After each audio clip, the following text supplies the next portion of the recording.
今天我们有幸为您播出其中一场精辟的开示，主题为师徒之间节目楞严经4决定清净明慧的断偷与断妄语7集之一。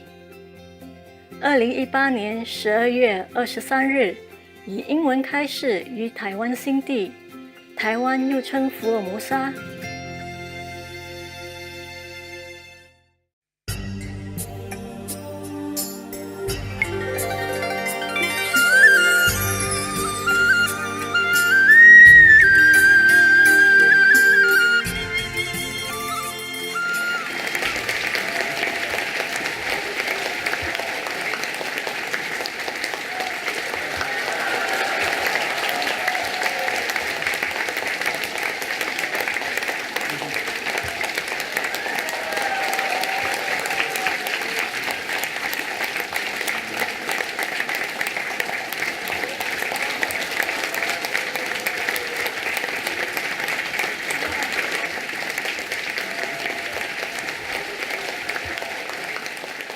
Hello there.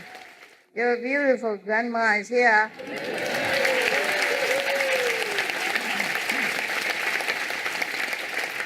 New stuff. Bling bling. Bling bling, Fred. You know. Right. I joined the brothers. Bling bling. Okay. This is called something like enlighten or something like that. Awaken. You know better than I do. God, what kind of designer who doesn't even remember what she designed? Told you, grandma. Huh? Forgot many things. Too busy. Too busy about things that's not important. Some important, some are not. Okay. Hi then, beautiful people, handsome guys, tough group. Okay, how are you today? You have good food? Yes. Enough food? Yes. Okay. That's the main point. Yeah. Far away from home, no wife, no husband, no beautiful karma children. If no food, then what to live for? What come here for, right? And bring in the weather so that you know you're at home, especially the Western, from England or something. Huh? This weather we don't need, okay? They bring all kind of presents, you know. Present I don't always want to have. Okay. Now, get down to business. No matter what, I have promised you to read you this sutra, so I do it. I'm just wearing this so you know I'm getting old. There's no doubt about it. I don't know, when I see you, I feel okay. Better. But when I'm at home, I don't want to go nowhere. I don't want to get out. I don't want to dress up. I don't want to even eat. Today I did not eat. My lunch or breakfast, they took it away. When I first came here, I told them, okay, make me a kitchenette, you know, just outdoor. I like it to cook under the sky. Okay, fine. I had one. Very simple. Just do the electricity that you plug in, turn the knob, voila, cooking, right? Sometimes when I don't eat the food, I eat the whole day waiting there, it's too cold. I warm it up a little bit. Or I warm some medicine, yeah. Okay, it's all good. I say, I'm happy. Very simple. Just one little, like something that you put the balls and the stuff in there. Huh? Shelves, yeah. They put balls and chopsticks and stuff. Okay, wonderful. And a little electric cooker with the 2 pot on it. I'm happy. Yeah, exactly what I want. Simple life. because my life is complicated already. I cannot just play with them. These push it button and push that button and push that one again, and then wait until it glows. You know, I'm just turning the knob. Simple. It cooks us the same. Yeah? Why trouble? It's modernized, you know. I am not very I'm cave woman. Remember caveman? I just sought out the cave a few days ago only. The cave tradition is still hanging on, you know, all over. I'm just wearing this so you know I'm civilized, you know. I left the cave behind. Huh? Oh, yes, of course. When I see you, I look good. I feel better, yeah. I guess because of all of your eyes and heart, expecting great things, you know, from the master. And this energy, you know, kind of, how you say, boosts me up, lifted me up. Oh, thank you for your lifting me up. I could do with some uplifting. Okay, now let's get down to business, serious business, Buddha business.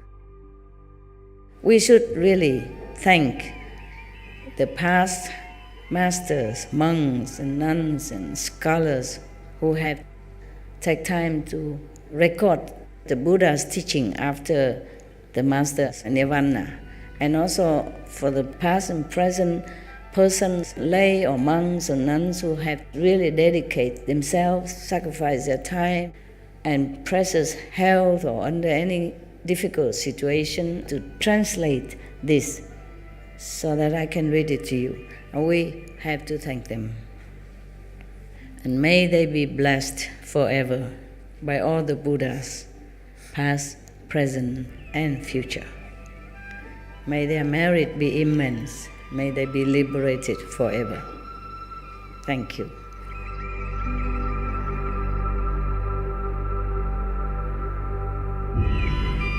According to Buddhism and the believer and tradition, when you read sutra and all that, you have to put on incense, flower, you know, and bow to the sutra first and thank all the Buddhas and Bodhisattva in 10 directions, all respectfully, before you read it, okay? And then you cover the sutra also with silk, or, you know, beautiful cloth, and I just make it more popular, yeah, more easy, simple. And I apologize to all the Buddha. I say if I done something wrong, according to the tradition, my heart is full of respect. It's just that I cannot always do that. So please, all the sin, whatever I've done wrong, is all on me. At least other people, they hear the names of the Buddha, according to the sutta, they will get benefit. Yes.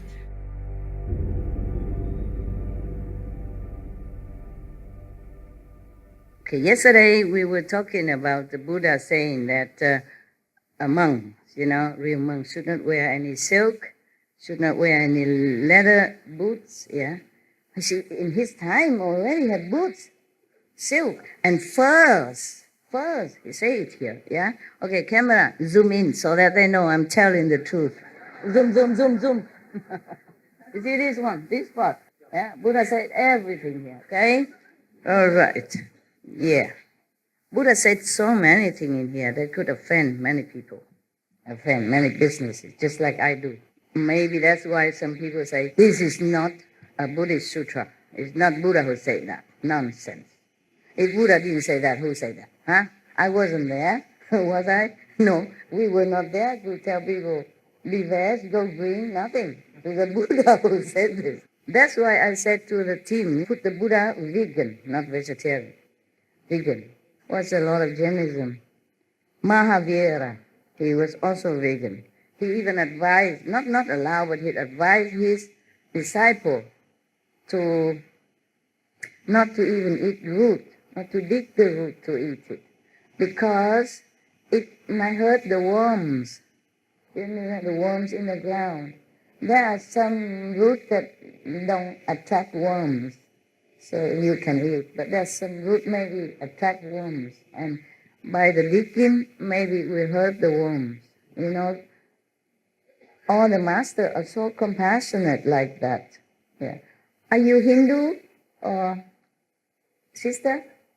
Hindu, right? Yes, yes. Hinduism also emphasized ahimsa in any form at all. Yeah? Not to talk about going to war or killing animals to each other, to insects, to everyone. Now, Buddha is no exception. The Lord Mahavira is no exception. So, not wear silk, not wear leather boots, not wear furs, not wear down. Now, from the birds, the geese, young feather, yeah? Yes. Originally, I thought only when the feather fall down naturally, but maybe by the demand of the industry and the people, maybe they pluck, especially the little chicks. They cannot. Chicken, if it's a male, meaning no more, cannot produce eggs, they just throw them in a drain and then just grind them and then die. Oh, I cannot sleep for many nights thinking of this poor chicken. Oh, God. Yeah. Okay. So you don't even consume milk. I mean, the monks, the Buddha talking to the monks now.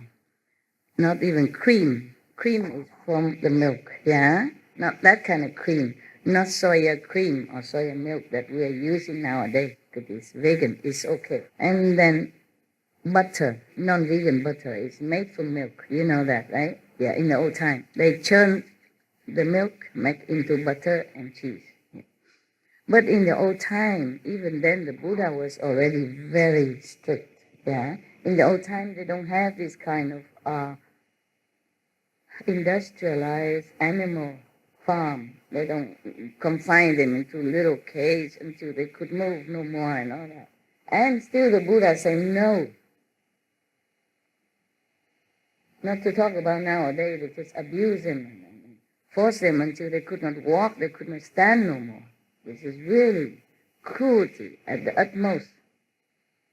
So no butter even. Then this person who avoid all this will really transcend this world. Okay. When they have paid back their past debts, they will not have to re-enter the triple rim. Oh, for avoiding this, you will not enter the three rims, meaning hell, hungry ghosts, and born as animals. Animal without this kind of holy essence, not like Buddha when he was born as an animal, just to make affinity with other beings, with animals and all that. Also, astral being is another three realms of existence, which is the low heaven beings, the humans, and astral beings, yes.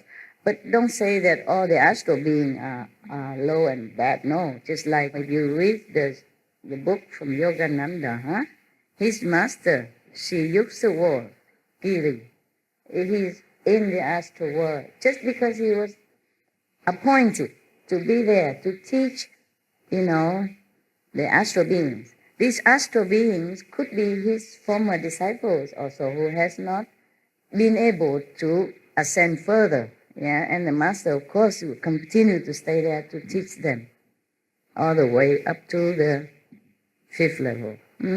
Okay, that's why Jesus promised, I will never leave you nor forsake you till the end of the world.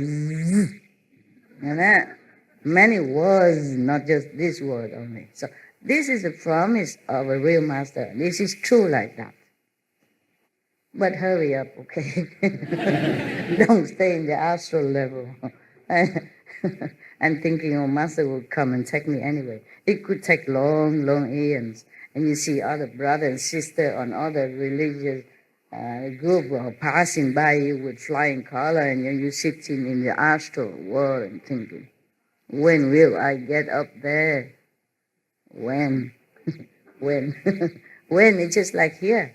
If here you don't practice diligently, you go up there, it's the same. If you don't practice diligently, then just staying there.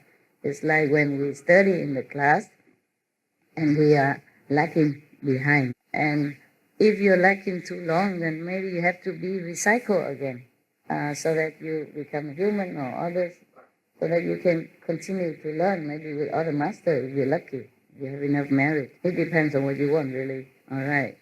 So now, being a vegan, avoiding all animal byproducts, doesn't give you complete liberation. The Buddha said only he will transcend this world, not S, world, and with a D. Okay? Okay. Meaning, okay, you be able to avoid the hell, the being hungry ghosts, or be reborn again as animals, like domestic animal, working very hard. I told you the story about a soul who's born in different animals, and when he was born as a horse, he also fed up. He tried to kill himself. Remember all that? No, I don't think you do. It's a long time already. If you have to listen to all my lecture, I think you will grow old. It's a big bird here. All right. He tried to kill himself as when he was different animals, but he never succeeded. Even if he succeeds, he was born again in another animal, and then tried to kill himself. But no use. Your karma have to last until the time's up, having master or not. Even the Buddha, he mentioned here, maybe later. Yeah, not here. After, we have more to come. You see that? You see how long it lasts here? Huh? You see how much I have to study, do my homework for you? And before that, I do homework before that also, to check out anything else. And then I keep reading and I lost the pages. Oh, I just keep looking again. Where is that demons? Where is the demons?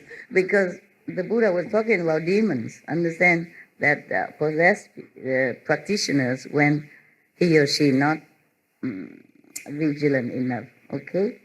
And then I lost the page because I keep reading, and then I forgot, and then something, or maybe dogs barking, or somebody bugged me, somebody or something, and I forgot my page. I come back to keep looking many hours until I find it. There's no index here so that you cannot find where is what. Oh my God. A lot of fun, eh? For you.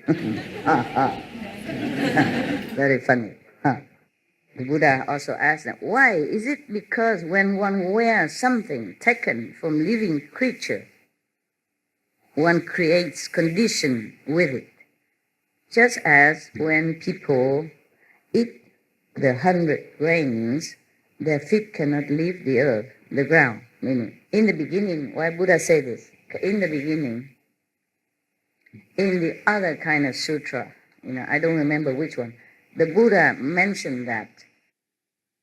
In other kind of sutra, when the Buddha talked to someone else before, long time ago, long before this one, and the Buddha mentioned that in the beginning, when this world just began to form, yes, and there was empty, vacant, and then the Brahman being came to establish his throne here, and then he was lonely, and he was thinking, oh, I wish some other beings would join me, and then slowly other beings would join him. In the beginning of that primordial time of our world, these beings, they don't need to eat anything. These beings, they don't eat anything because they came from the third world or second world, or even astral world, and they don't eat anything. Therefore, they can fly everywhere. Yes, and they just live their life almost like the way where they came from, like from heaven. Yeah, the heaven people, they think and they just get what they want. They think and they just fly. If they want to go to Kaohsiung, they think of Kaohsiung and they just go, flying. No need airplane, no need buying, booking, passport, nada, nix. How nice. That kind of life is heavenly life. And then slowly they live in the world, then they bore, they play, they frolic around, and then one day they saw some form that manifests itself on the sea surface. And then they taste it. Oh, it tastes good. It's sweet and nice. That's the first time they ever tasted some physical substance. Okay, and then, they continue eating that. It tastes sweet. I guess it's seaweed or something in the very primary form, yeah? They eat, they like it, and then they eat, okay. And later they begin to feel like they should eat. They get the habit of eating. And then they look in, there's no more form around. The sea doesn't supply enough, so they go look something else. They see some crawling plants or some with flowers and look good, so they tasted it. It tastes good. So they continue eating that. And later they saw some fruit from the trees and they try that. Then they eat that. Oh, feels good. And so they continue eating one thing after another. And later they found some grains, and then corn and stuff like that abound on the earth's surface. They keep eating one thing after another. And then, the more they eat, the shorter they can fly. The more they digest these earthly food, the lower they can ascend their body. And then their body begin from the etheric body, from the light body, it become more and more coarse and dense. And then slowly they cannot fly no more. And we are the descendant of these no flying people, according to Buddha, story. Now, the Buddha mentioned here, like the human who eat 100 kind of grain, meaning a lot of grain, doesn't mean we eat all 100, but, like 500, 2,000. 800 kind of grain cannot leave the ground, cannot lift his feet up from the ground. That's why I want to explain this to you, why the Buddha say that. Got it now?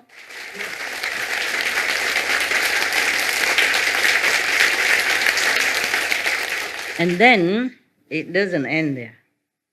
After that, they eat the grain, yeah? And in the beginning, the grain is a big, huge kind of round thing. Like, the rice, for example, a grain of rice is as big as, I don't know, maybe a few meters circumference, round like that. And then at the time, whoever needs to eat, that grain will just roll and roll to the door of that person. But later, they keep eating too much and the grain becomes smaller and smaller. Maybe the merit has diminished, until smaller size. And they become more and more human, earthling-like. So the grain becomes smaller, so they will use it and then it scatters on the ground and they grow into smaller grain, yeah? But nevertheless, it grows a lot. So more than enough for everybody. And they grow other things, like fruit, vegetable, fragrant herbs, all that, Everyone, they grow on the field. Everyone wants it. They just go out and get as much as you need, Tomorrow go get again. And then slowly their form change from like a genderless, becomes, they are different. Depends on how much you eat. The more our ancestors eat, the less beautiful they became. And then their form change. Depends on what they eat or how much they eat. They change into men and women. And then it becomes the desire be born out of these the different shapes. And then they begin to do things to each other. And then everybody else who doesn't do it yet point at them, say, how can they do that to each other? We're brother and sister. Oh, that's very bad, very bad. And they begin to then hide themselves. They start to have to find some place to hide. Then they start to live in cave and all that. And there's not enough cave then, as people begin to desire each other and try to couple with each other. And then so they build houses, and then they need land, and then they begin to possess, this land is mine, and then put fence around it. And then later, because they are too busy with each other, men and women, they're lazy. They don't want to go out into the field where the food were growing for them. So they don't want to go every day to get it. Yeah. And then so they go out and take a lot to their home at one time. So they don't have to keep going out again. And therefore it becomes food shortage. Yeah, and then they begin more and more trouble, conflict and fighting, and then possessive, and then begin to say, this piece of fruit land is mine, that is mine also, I harvested yesterday, today will be mine again, next week, next month, next year, all mine. And then it begins the trouble, fighting, competing. And then the government are born. Because somebody has to interfere with all this fighting and arguing and quarreling. Okay, and then you have police, and then you have army, and then etc., etc. And we inherit all this until now. So, now you know. So, the Buddha continued. This is Buddha talk now. So, both physically and mentally, one must avoid the bodies and the byproducts of other living beings by neither wearing them nor eating them. It's so clear. I read word by word, yeah? It's not me, yeah? I say that, Buddha said, I say that such people have true liberation. Then finally, they also have liberation if they don't eat meat. I guess if they don't eat meat and wearing animals or using animals' product, then they are at least liberated from the 3 lower incarnations. And then because they continue to do that, they have no more bad karma, very little karma. Then when any master comes, they would be able to find him. The master will find such a pure and karma-less people to save them. Then, of course, finally, they will be completely liberated. Yeah, sooner or later. So that's why the Buddha say that such people have true liberation. The Buddha said, what I have said here is the Buddha's teaching. I mean the saint's teaching. Not just him teaching, but him in the lineage of the saint. The Buddha's lineage, the saintly lineage. What I have said here is the Buddha teaching. Any explanation counter to it is the teaching of Papayan, I mean the heretic, or atheist, not true teaching. Further, now Buddha explained something else, some other precepts, okay? We had, purity from lust, no more lust precept. And now a killing precept, we just done. And now Buddha continued to expound further about the non-stealing. So Buddha said, further, Ananda, if living beings in the 6 paths of any mundane world had no thoughts of stealing, they would not have to follow a continuous succession of births and deaths as well. All these precepts are paramount, important, so that you can be liberated, at least from a lower birth of existence. And then slowly the master will take you up higher. So the Buddha said, your basic purpose, meaning to Ananda and the monks at that time, your basic purpose in cultivating samadhi is to transcend the wearisome defilement. But if you do not renounce your thought of stealing, you will not be able to get out of the dust, meaning this kind of dusty world, the earth, yeah? Even though one may have some wisdom and manifestation of chant samadhi, mean meditation samadhi, One is certain to enter a devious path if one does not cease stealing. At best, one will be an apparition. On the average, one will become a phantom. At the lowest level, one will be a devious person who is possessed by a male ghost. So it's no good. All of them no good. Even the highest, the middle, and the low, no good, no good. These devious hordes have their groups of disciples as well. Imagine that. I thought only I have disciples. Now ghosts even have disciples. Fancy that. I was so proud, and now I don't think I'm proud anymore.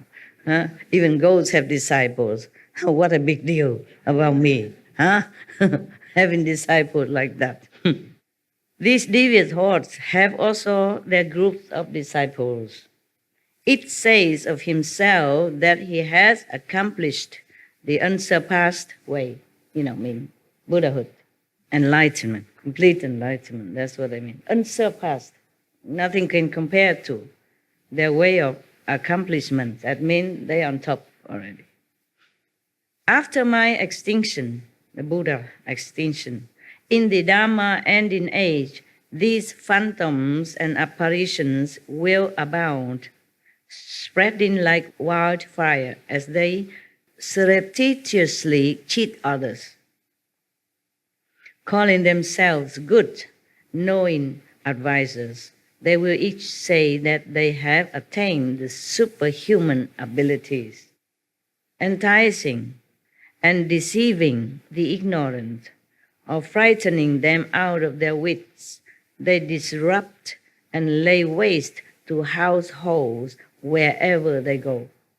Very destructive group of ghosts, of apparitions. I teach the bhikshus to beg for their food in an assigned place in order to help them renounce greed and accomplish the Bodhi way. The bhikshus do not prepare their own food, so that at the end of this life of transitory existence in the triple realm, they can show themselves to be once returners who go and do not come back. In this case, the Buddha means triple realm, meaning this world and a little bit higher, to the Brahma. So when you pass all this world to pass the Brahma realm, then you are truly liberated forever. So in this case, if the bhikshu, the monks, do whatever the Buddha has listed above, then he will surely be liberated. Yeah. And see, they never come back. Yeah. Once returners who go and do not come back. Okay. Then why does he say once returners? It could be that they have returned already into this world one time only.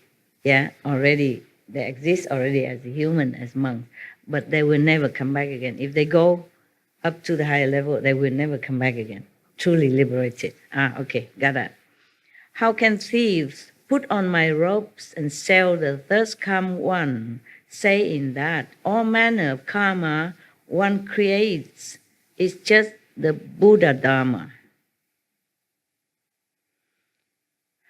The Buddha means that these people, the one who are not worthy of monkhood, the one who doesn't keep the precept and just put on the robe, look like a Buddha or a monk and cheating others, selling the Buddhas even, meaning just repeat what he said, but don't do anything as the Buddha did, and just cheating people just to gain their fame and richness, comfort, life, or make people respect them, bow to them, just to gain their own benefit.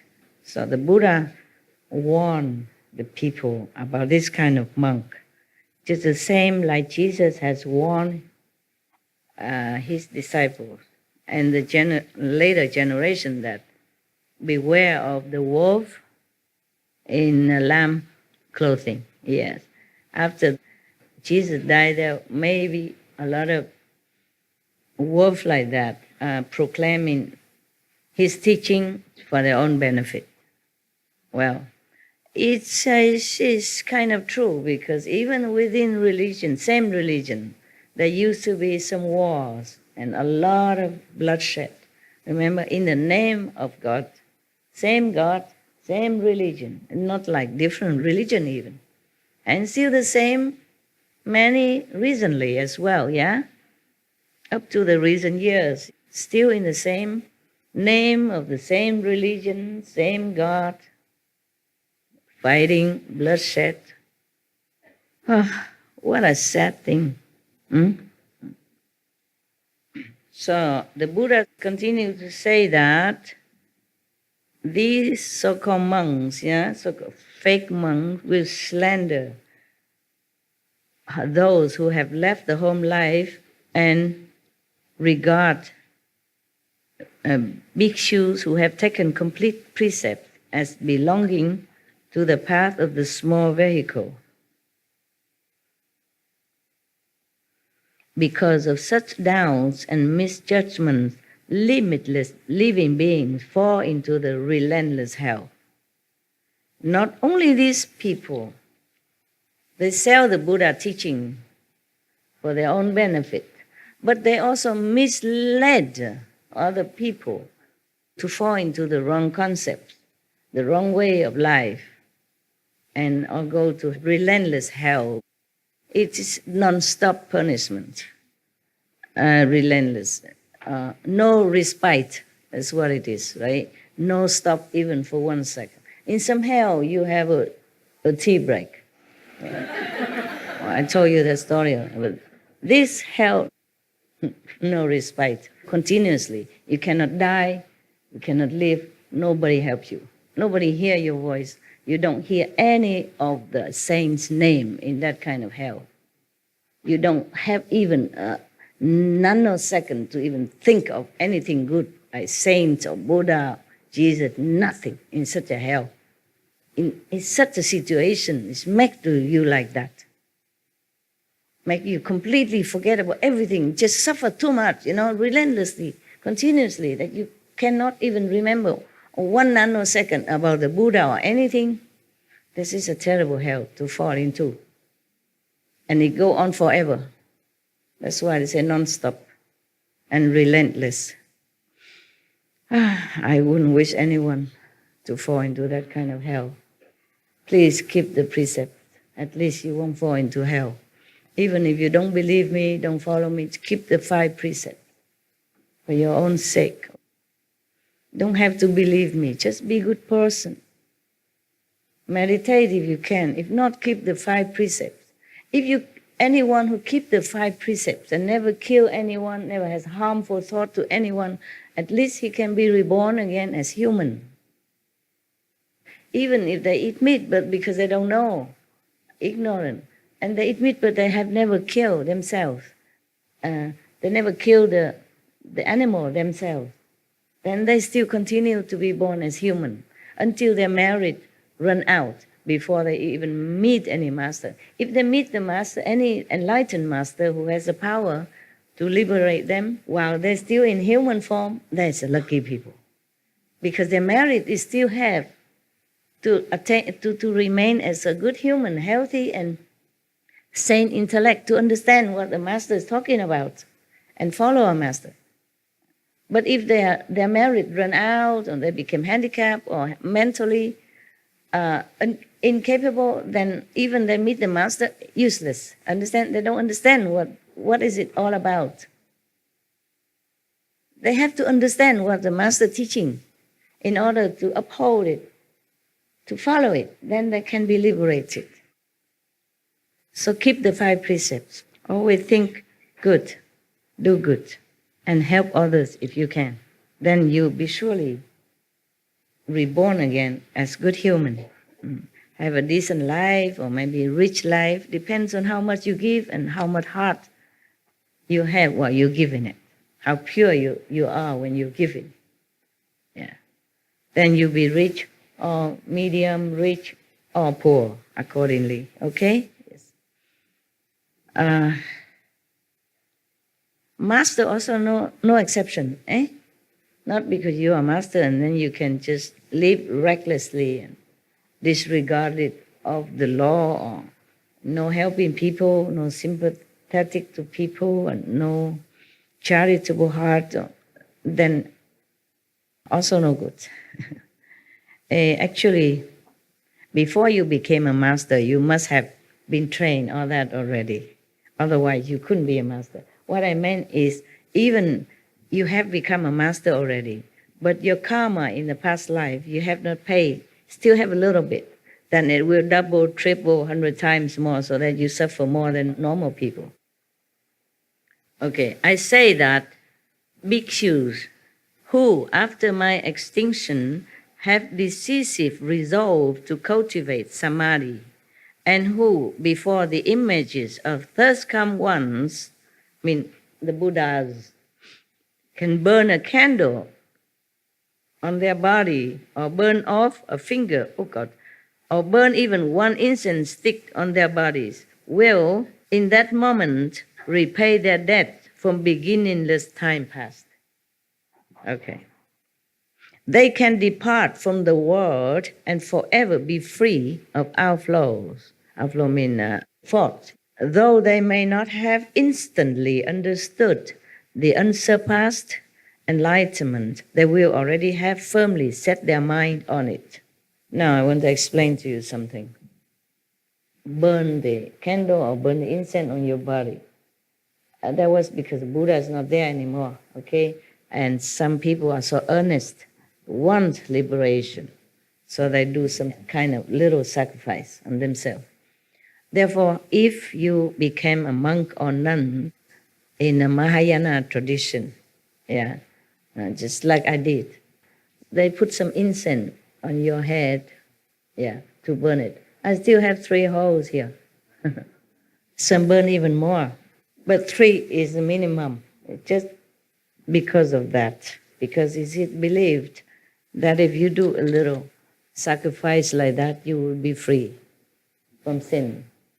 If you set your mind truly, firmly on the path of renunciation and to help yourself and sacrifice for others. This is a symbol of sacrifice and disregard your comfort for other beings in the future.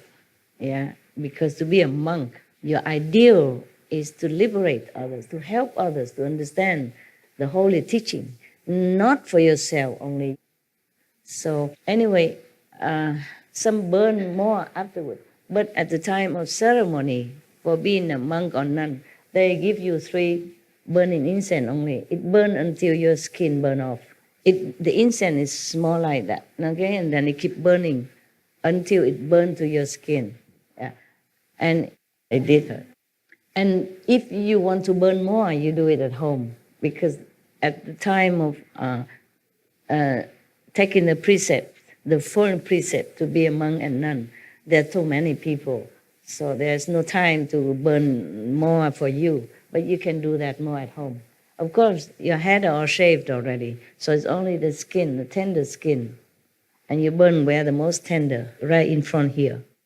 And that is a symbol of self-forgetting, self-dedication, self-sacrifice. So that you remember that you must do everything you can to help others, okay? Right. So that's why you're here. Okay, I explained that to you now so you understand more, huh? Yes. So if you want to become a monk or nun, for example, like that, in this Mahayana tradition, you have to be vegetarian. And you have to burn your body, your head somewhere. Head is easier for them because the head is shaved clean before that, and then they put incense, it burn until it burn your head, your skin. And then after the incense has burned to your skin and the incense has no more burning, it's only ash, then they will take the ash away and they give you some cool watermelon to put on it. And they take care of you very tenderly, though. Very nice people. So the Buddha say that. The Buddha gave many methods to purify yourself because he knows after he left, They might not be able to meet any other master. Even if you met a master, you will not understand it, you will not know.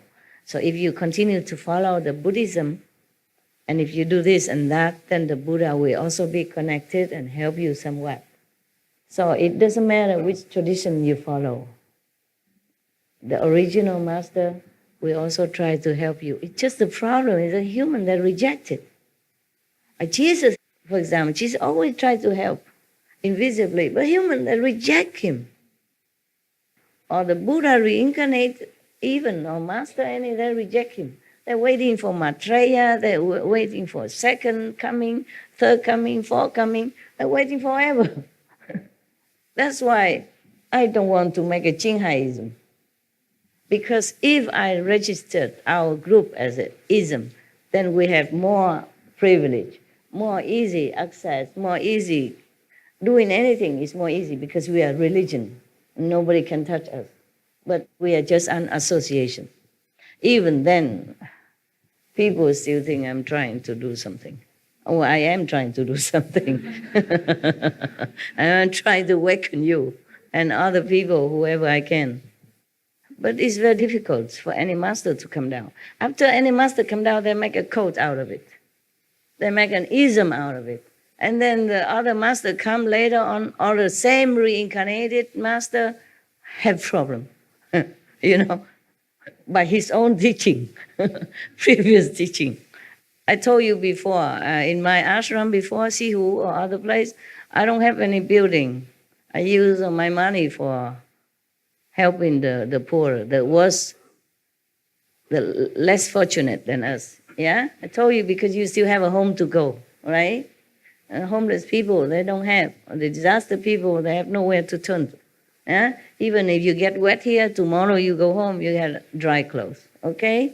Even if you sit in a tent, so what? Even you have a tent. Disaster people, they don't have a tent. Homeless people, they don't have a tent. Therefore, I use the money for other things. I did not build any ashram at all. And then I told you, don't worry, just wait until I die. You have a lot of churches, maybe. Qinghai churches, possible. You see, after the Buddha, when he was alive, he would go begging for food. And now, beautiful temples everywhere. And if the Buddha reincarnated, he has to pay ticket to go in, maybe. Or have to buy some incense or fruit to make offering or something, or have to register as a Buddhist or something, or the same with any religion. When I was in the Himalaya, I normally sit outside and meditate on the rock or somewhere outside, outside in the forest or something. But some days it's too hard or too cold or something. I went inside one of the temple to sit. And the monk kicked me out. Out, no, you cannot sit here. Yeah, I just sit and meditate only. And my legs were cramped or something. I couldn't get out fast enough. So I crawl out. Yeah, I'm going. I mean, I'm crawling out. Yeah, it's like that. Yeah.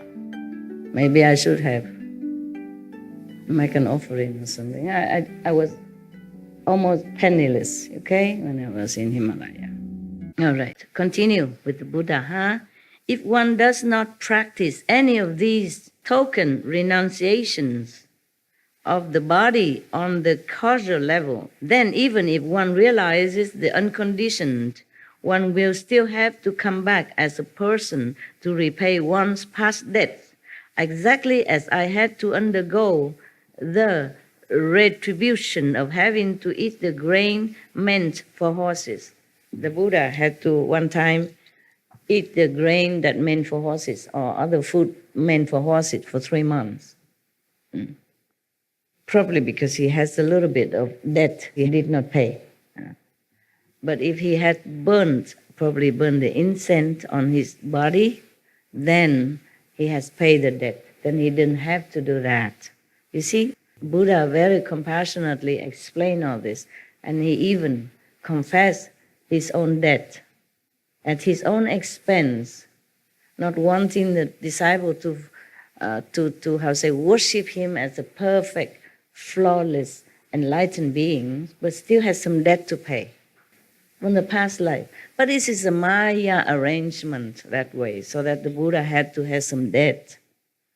Otherwise, how can a Buddha ever had any debt? He's been a Buddha for, you cannot even count how many eons or kalpas already passed. He even confessed that. He has mentioned that if you burn a candle or incense or finger or one incense stick, even one incense stick on their bodies, anywhere, he didn't say on the head, but on their bodies, and then will in that moment repay their debts from beginningless of time. That's why I became a monk, in case I have debt, a lot of debts before. So I guess I'm free of debts now, and all the karma is yours. Yeah. Yours karma on me. Because I have burned the incense, not just one incense, but 3. The Buddha said here, that means I don't have karma. Actually, before that, before I became official monk, I was in some ashram, walking, going from one ashram to another, looking for masters. And several people always look at me and say, oh, you don't have any karma. Look at my hand, or look at my face. So, oh, you have a bodhisattva eyebrow. I don't know what bodhisattva eyebrow look like, but I did have it according to them. And look at my arm and my hands. Oh, you have no karma.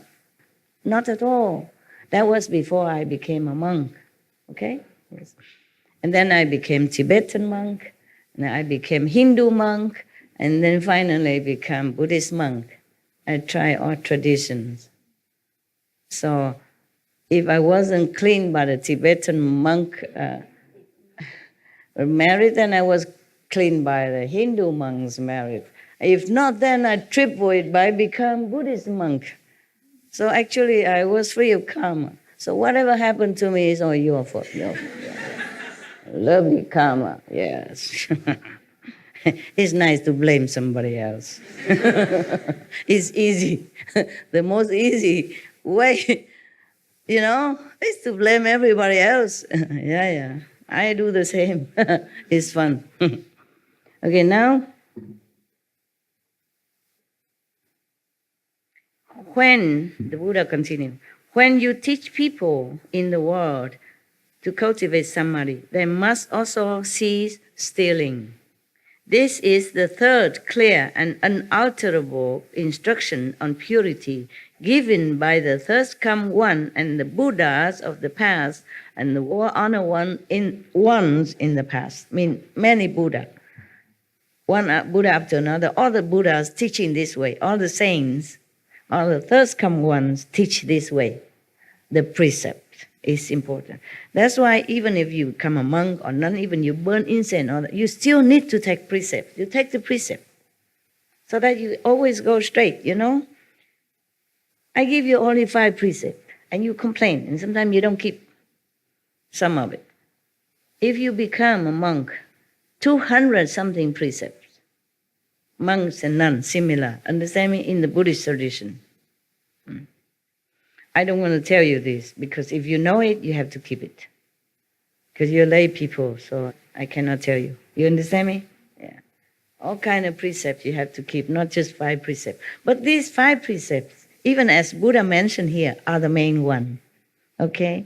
Because if you don't keep your mind pure from lust, other precepts also will be kind of depleting and, lacking. Okay? For example, if you're lusting after a woman, and maybe she's already married, or she's unattainable, and then, I don't mean you, I mean some people who lacking of moral standard or lacking of self-control might try to find a way to harm anyone that get into his way to possess that woman of his desire. And then other precepts can also be broken. Therefore, the 5 precepts are the mother of other precepts, okay? All right. Keep them. Keep them with your life, okay? It's not just a written words. It is your life. It's your guaranteed shine for happiness ever after.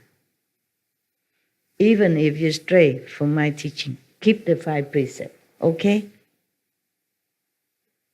Because if you don't, you will be very terribly regret when you go to hell and undergoing all kind of payback punishment. Okay, huh? I don't want that to happen to any of you or anybody at all. But you already been taught right from wrong, so you do keep it, huh? It's not that difficult. 5 precepts is a very simple rules which should not be even a precept. It should be like a standard living way of a human, a decent human, not to talk about saint or practitioner or anything like that. Keep them. In Catholicism or Hinduism or Jainism, they all keep precepts.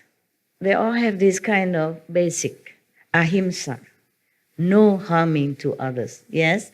And stealing is also harming others in a different way, yeah? Because if you steal somebody money or something that he or she needs, then you discomfort that person. You make her and him, hers or his life not smooth, and then you make him worry and then distracting him or her from their daily routine or efficiency to their work, whatever they're doing. So when you do something, think twice, okay, before you do it. That's all, very simple. Whatever not yours, even if worthless, don't take. Very simple, okay? Is that difficult? No. Been told decades already, huh? The Buddha tell Ananda that when you teach people in the world to cultivate samadhi, remember, because Ananda asked the Buddha, how in the future can I help all the beings, even though I myself are not very highly developed, I'm not, maybe not saved yet, but I want to save others. I want to try. So the Buddha teach him all this, yeah? So he continued to say, when you teach people in the world to cultivate samadhi, meaning after Buddha is gone, nobody there, then if you want to teach others and teach them all this, all the above mentioned, regulation, precept, principle, okay? And plus, if they want to cultivate samadhi, they must also cease stealing, yeah? Don't steal anything. This is the third clear and unalterable, uncompromisable. That is the real truth. Nothing can replace it. No killing. No unethical sexual relationship. Okay? No stealing. Even if you're married, you have to, taper off. The master in India, even they are married. Many of them do. Yeah. Because they married already before they became a master, or even afterward. But they have couple interaction only 3 times a year, just to make children, to do the tradition family, that's all. Not because they're lustful after that, just kind of duty. So this is unalterable rules of the universe that you must keep in order to be liberated, with or without the Buddha presence. Now, therefore, Ananda, if cultivators of chant, samadhi, in meditators, do not cease stealing, they are like someone who pours water into a leaking cup and hopes to fill it. I mean, useless, Useless. You waste your time. If you pour water into a leaking cup, will the water stay inside? No. So if you don't keep these basic precepts, then no matter how long you meditate, it just keeps leaking out, gone to the Maya power. The Maya will take it and use it to harm you and harm others as well. He may continue for as many aeons as there are fine motes of dust, but it still will not be full in the end. It's like that. If you don't keep the precept, forget your samadhi, forget your meditation. Useless to you. That's what the Buddha said. All right, I say the same. in Thailand, there was one sister. She had several disciples during meditation. Seeing the vision that I was the King Rama V of Thailand. It's not my fault if they saw I was King Rama of Thailand. Understand me? Even if I was. Then she criticized me. Yeah. She said that according to her, any decent man will marry only one wife. The King Rama maybe have more than one wife. I can't remember. Maybe I'm not King Rama. I don't remember how many wives I had. If I did, so what? Okay? So I told her, even if King Rama or I married 100 times to 100 women, 100 men, I'm still enlightened. And I'm still in focus of enlightenment. And I'm still in heaven. Even master had to pay some debt, okay? Maybe not for the master himself, but for the disciples, okay? That's number one, okay? Like the Buddha has to eat the horse food, okay? Actually, in some other karma, in some other sutra, they say because of disciples' fault, disciple karma, that he had to do that. And no matter what, okay? There's a master business. Your business is just to take your precept, keep it, meditate, and be good, okay? Now, for the poor King Rama of Thailand, he was very famous, very beloved by his people, and he did a lot of good things for Thailand. Very beloved king. And any king who married once or twice or third times, it is tradition, it is obligation. Because in the old time, that is the king, they have to marry and have a lot of princes and princesses, so they can fill the post here and there, married to the neighboring countries' girls, princess or prince, to tighten the friendship, coalition with neighbors. That's how they do it, okay? Not necessarily that the king likes it. And you don't know what the king's heart problem. He may have many wives or concubines, but it works like this. Every night he had to pick up from the unknown, card, okay? Like, for example, I have 2, 3, 4 cards here, okay? Or 100 cards, whatever. The name is written here upside down. So I don't see what card, what name of the concubine is coming tonight. I just pick any. Oh, Elizabeth. Okay. And then the eunuch will bring Elizabeth to me, all wrapped in blanket, ready for business. Understand that? Okay. So the king don't even have any emotion involved in hundreds or how many hundreds of concubines. Just a job, just a work. Whether or not he likes that Elizabeth or not like Elizabeth. Fancy sleeping with somebody you don't like. And every night you have to do it. You don't even know her. You don't even know him. Fancy, huh? You like that? No. Even if you like women, you can't just like that all the time, right? It's like a job. And woe to any king who favor just one concubine. Then sooner or later his kingdom falls. You can see that in history. I don't know if your history, but China, for example. Like the Tang, the king of Tang, Ming Huang, he fancy one concubine. He loves only one. And later they hate her. They kill her. And they kill him too. His kingdom gone because of one beauty. Similar everywhere. One time in Vietnam, one king, he loves one of his queens very much. But he has to kill her because it disturbed him too much for his state affair. One time he sent her with a letter, sealed, with the king's seal, and she cannot open, she doesn't know what is inside. Nobody allowed to. He sent her to go to one of his generals with the letter. Inside he said, please kill her so that I will have peace of mind to take care of the country's business. He can't allow himself to be too much entangled in this emotional so-called love affair, even though he's entitled to it. It is very sad, but being a king is not that easy, okay? There's other king also, if he favor one concubine, he's not allowed to. Even if he allow himself to do that, the whole court, royal court, or his mother, his advisor, they won't fancy that. They won't allow that. Sooner or later, he has to give her up, or the kingdom will fall because they will not support him. Because other ministers don't support him. Other family, powerful family in the country who offer their daughters to the king will not support him. Do you understand? Yes. Because their daughters are neglected.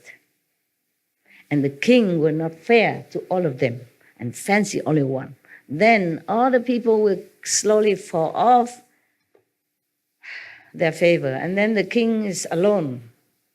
And with the queen who's being envied, jealous, hated, want to destroy. And then sooner or later it fell. Many times in the history of China, especially like that. You read them, okay? And you know.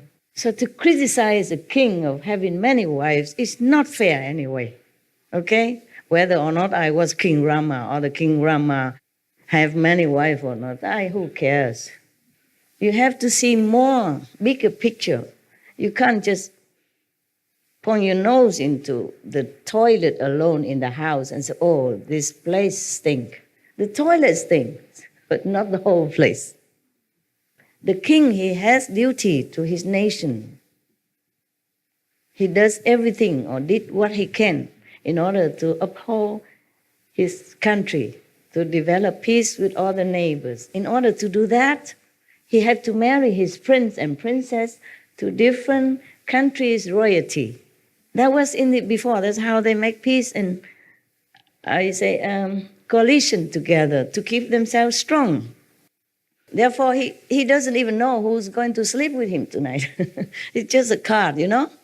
They give you every night a card. You just pick up one, and whoever comes will come. There's no every night romantic and stuff like that. It's not. And if you want to have a romantic one like that, then you do. Sooner or later. It's like that. Because these ministers of the king, they love to give their daughter to be the king's favorite and concubine. Strengthen also their power, prestige, the whole family, like that. Even then, no benefit, but the wife of the king, my daughter. Of course, any father wants that. Any mother loves that. And therefore, the king was offered many from the minister or sub-ministers or the generals or the whatever you name it. Yeah? They all have, if they have daughter, they offer to the king. And the king had to accept it so that they will be loyal to him, support him, yeah? Make him strong and the country stable. If the king alone, how can he do anything, yeah? Even though he's so-called supposed to be the most powerful, but he doesn't have anybody support him. The general don't want to protect him. The minister don't want to help him. The ambassadors don't want to make relationship better with the other country. How the kings are going to govern anything? In the old time, relying on that. You see, nowadays we have many more better communication system. Yeah, we can go directly to another country. Being a king, you can go directly, or minister or prime minister, you can go and shake hands with a neighbor country quickly. In the old time, you have to rely on all these supports around you. All support you get. Therefore, he has to have many wives.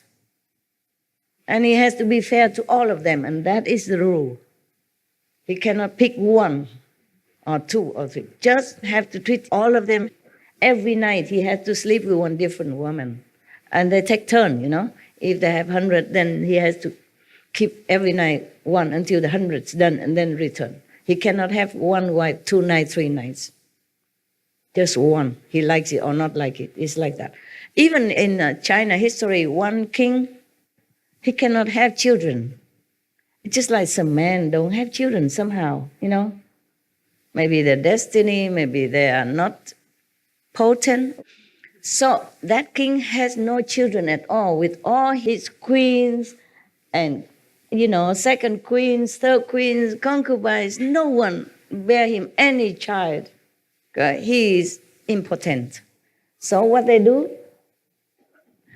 Every night or every now and then they make a party in the palace secret chamber somewhere, and they let the young, handsome, able, you know, potent men go into there and have party with the concubines. And then all the children are born from there, become prince and princess, and also marry off outside as the royal members. So the king still can, you know, strengthen his relationship with neighborhood country, even though he himself has no children. He does that. Very good. You see, so the king cannot even afford jealousy, not possessiveness of any concubine, even though if he's important, he cannot even afford to feel bad and then don't let other men come in and sleep with his so-called wives. He does that for the country. That is the man. No matter how many wives he has, is a good king. You capiche now? Yes. You have to have wisdom, fairness, and IQ. Okay? Not just judging a little petty here, petty there, petty there. It's no good. Okay? It's a little mundane, but you should know a little bit.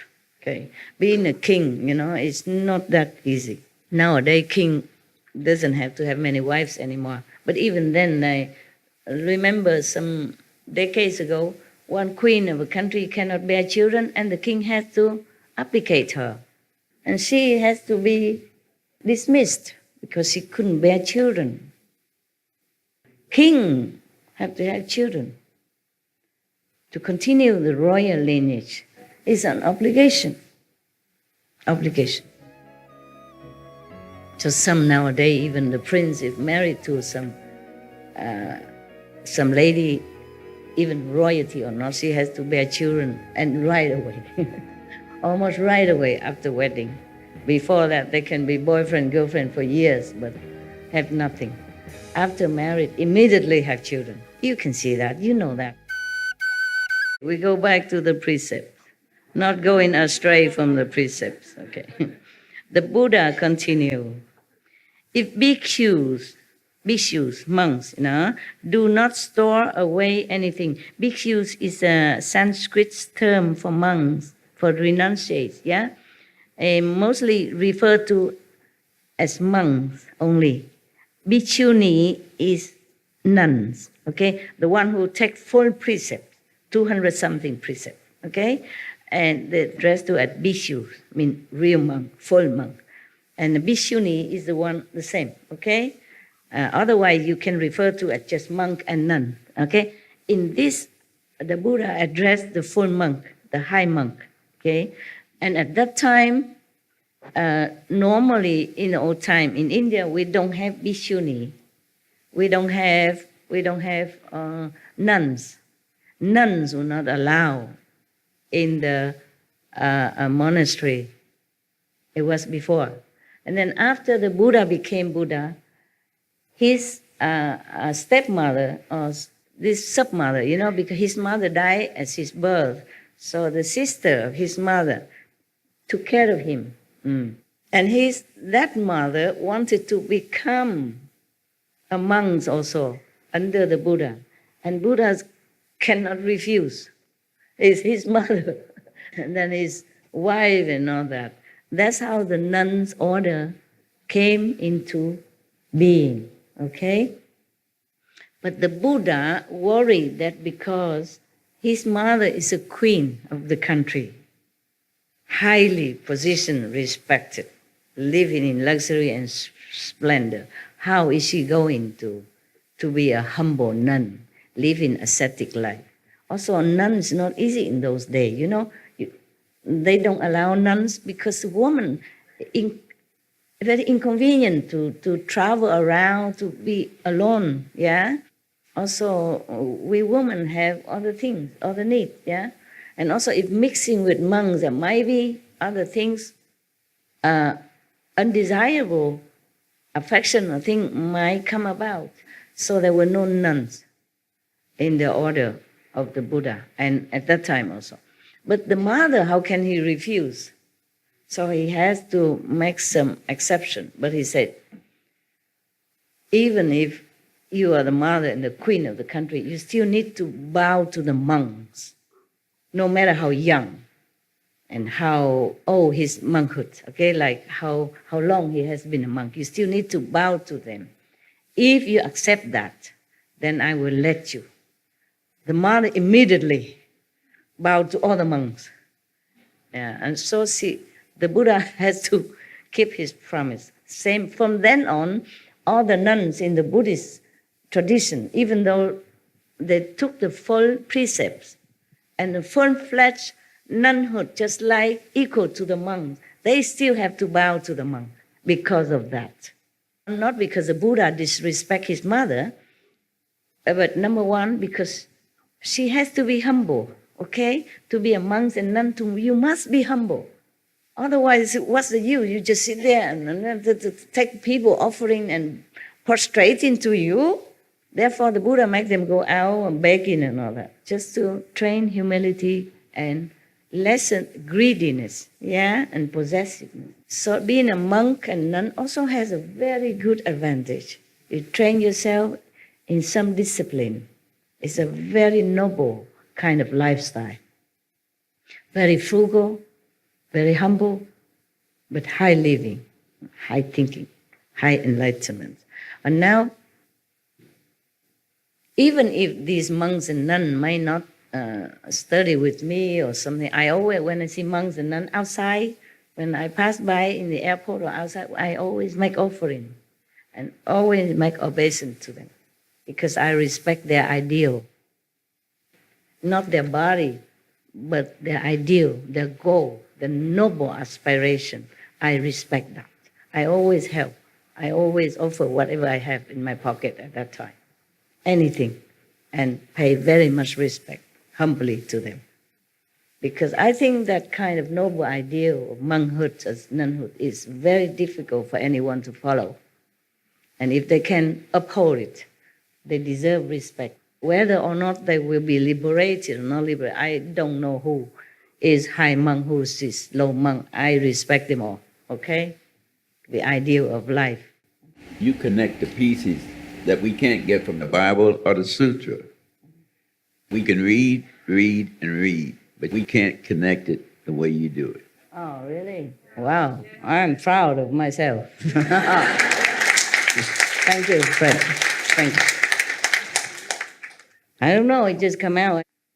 You can see, I always lecture spontaneously, talk spontaneously. I don't have any prompters or anything, whether or not I talk with the public or I talk with you. There's nothing prepared. Well, it's something maybe you have to know or you should know so that it strengthens your resolution in your practice. Yeah, it clears some doubts in your mind. So when you meditate, you're more focused. That's also good for you, huh? One other thing, when people read the Bible, they can associate things with Jesus, but they cannot remember or they cannot associate it with any other master in any other way. And by listening to you and coming to know you and coming to understand what you're saying, now I can connect the Bible. And I really didn't understand it like you think you do, but I can understand it now because listening to the pieces you put together and the way you can hear one part and you don't quite understand it, but you can remember a scripture or two to connect everything. And this is what you've been able to do. You enlighten, that's why. Yeah. By listening to talk, you can also be enlightened, which is one method of enlightenment. one of the 84,000 methods. Yeah. Yeah, some monks in the Buddha's time, just hear the Buddha's voice. He became enlightened, became arhat. And that's how some people get enlightenment also, okay? It's just that Kuan Yin method is the surest way, the long-lasting, and always can rely on, okay? The Buddha said that, but in another retreat, I will remind you again.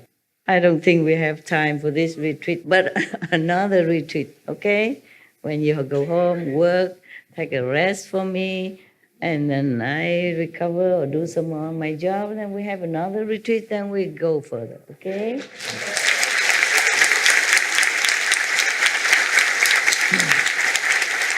If I'm still alive, yeah? All right. Okay, now. Yeah, because sometimes I'm thinking to myself, can I continue? That's what it is.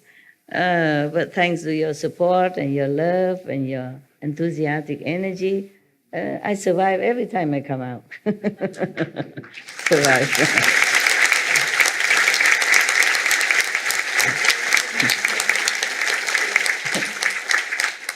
Yeah, by the way, I want to ask you, why did you cry yesterday?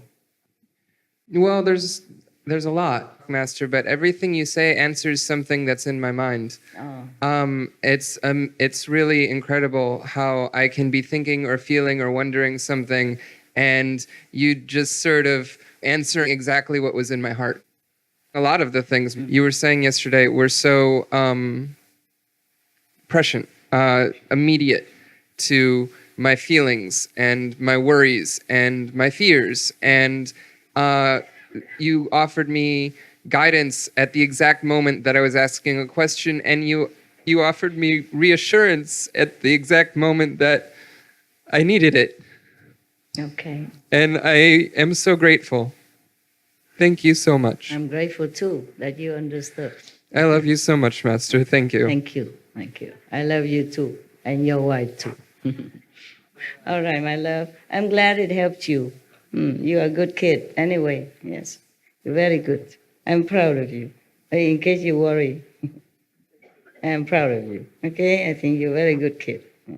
Before you came here even, I saw you on TV. You're a good kid, okay? So don't worry. You're fine. Okay, so now you know. The nuns in Buddha time begin from there. From the Buddha's time. Before that, they don't allow women to be nun. Because in India, to be a woman, you should never go out alone anyway. Okay? It's dangerous, yes. And you don't mix with men or outside of your family. But the order of renunciation at that time and before that, it's always men, you see? Men, because they're tougher, they can sit outside under the tree to meditate, they can go out for alms alone. They can endure more, supposed to endure more hardship than women, yeah? Woman is different body makeup, less convenient than a man to be an ascetic, okay? In the old time, monks supposed to be ascetic, yeah? They sit anywhere, they live. They sleep on the ground. They have just a few belongings. Women cannot endure all that. The Buddha was also worried about that his mother, second mother, was a royalty, lived in comfort and luxury, having servants, day and night. How is she going to bear this kind of life also? Not to talk about anything else. But she was determined. Yeah, she loves him that much, and she believed to him so much. So she determined. And then she has become a good nun. From then on, she became a chief of the nun. So anytime Buddha has some more nun, he will always handle it to her to take care. Yes. She was that enlightened. Yeah, but very humble because she knows, she understands the Buddha. She believes him and she was enlightened. Very good, very good. But at that time, originally, the Buddha doesn't want any nun. Even after the mother begging him, he still don't want it. Because, a royalty and the mother, how is he going to mix in here? Where does she live? How can she endure all this? And is she going to be so snobbish and all the monks will be very afraid of her because she's a mother of the Buddha and the queen of the country? Whew. These two titles scare any man. Not to talk about monks, yeah? And the Buddha worried the monks also very pure and simple. He worried they might feel oppressed, yeah? Uncomfortable around her. So he said, no. But thanks to whom, Ananda. He kneeled down and begged the Buddha, say, she is your mother. Yeah, you cannot differentiate that she's all sentient being. You preach that all equal. He preached back to the Buddha. He gave back to the Buddha whatever the Buddha said. Equality. All sentient being has Buddha nature. And then say, so I think you should also exercise compassion and mercy on your mother. And then the Buddha has to okay. So that's why in many Buddhist nunnery, they also revere Ananda photo, Ananda image, yeah, because he is the one who helped them to be able to follow this noble path. But maybe it's good for you to know something. Yes. So that you know why is this and why is that. No? If I just read this faster, but you don't know much more than the just the written word. There are history in here. There are background, okay? There are facts. And there are contributions of facts into this and that event, okay? At least you know I'm a real nun somehow, huh? I know something, right? About Buddhism. I don't know how I know all that. It's just too long ago. Somehow I just know and I read here and there, I guess, huh? Okay, so the Buddha continued. More strict now. If bhikkhus, at that time no none yet, so he just talked about monks. If monks do not store away anything but their robes and bowls, yeah. If they give what is left over from their food offerings to hungry living beings, if they put their palms together and make obeisance to the entire great assembly, humility, okay? Monks have to greet each other that way, yeah? Respectfully, humbly. So, if when people scold them and they can treat it as praise, monk, yeah? People scold them, they have to think it's like a praise to them, meaning no feeling of rejection or displeasure, the feeling like they are helping them. Yeah, of course they're helping them to train their humility, no? Or take away some of their karma. All right, so if they can sacrifice their very bodies and minds, giving their flesh, bones, and blood to living creatures, when needed, if needed, yes. And if they do not repeat the non-ultimate teachings of the first come ones as though they were their own explanations. Meaning, if they repeat the words of the Buddha, they should not claim it as if it's there, like they're so wise and so knowledgeable. But they probably have to credit like, first I have heard, yeah? Like the Buddha said that, the Buddha said this, yeah? Not like just talk like he knows everything, just as if he's the Buddha himself, possessing all this wisdom. Then it's also like stealing, pretentious and faking, like faking. As if they were their own explanation, they should not, okay? Misrepresenting them to those who have just begun to study. Then the Buddha gives them his seal as having attained true samadhi. If any monks, who are so humble like that, and who are so frugal and ascetic like that, and also never claim whatever teaching from the Buddha as if their own, who are misleading those people who just came, who doesn't know who's who doesn't know that these teachings are from the Buddha, yeah? misleading them, let them think that this is this monk's teaching. Then, then the Buddha will certify him as attains true samadhi, means attain true wisdom, stabilization in his enlightenment, station. What I have said here, what I have said here is the Buddha's teaching. Any explanation counter to it is the teaching of Papir. As usual, he said that.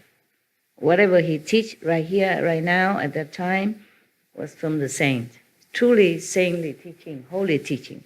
Anything else that is opposed to it is wrong. Ananda, though living beings in the six paths, you remember six paths? Low heaven, human, asura, hell, animals, ghosts, hungry ghosts. Though living beings in the six paths of any mundane world, you hear that? Any mundane world. Meaning the Buddha say that there are more worlds than just ours. See that? Yeah.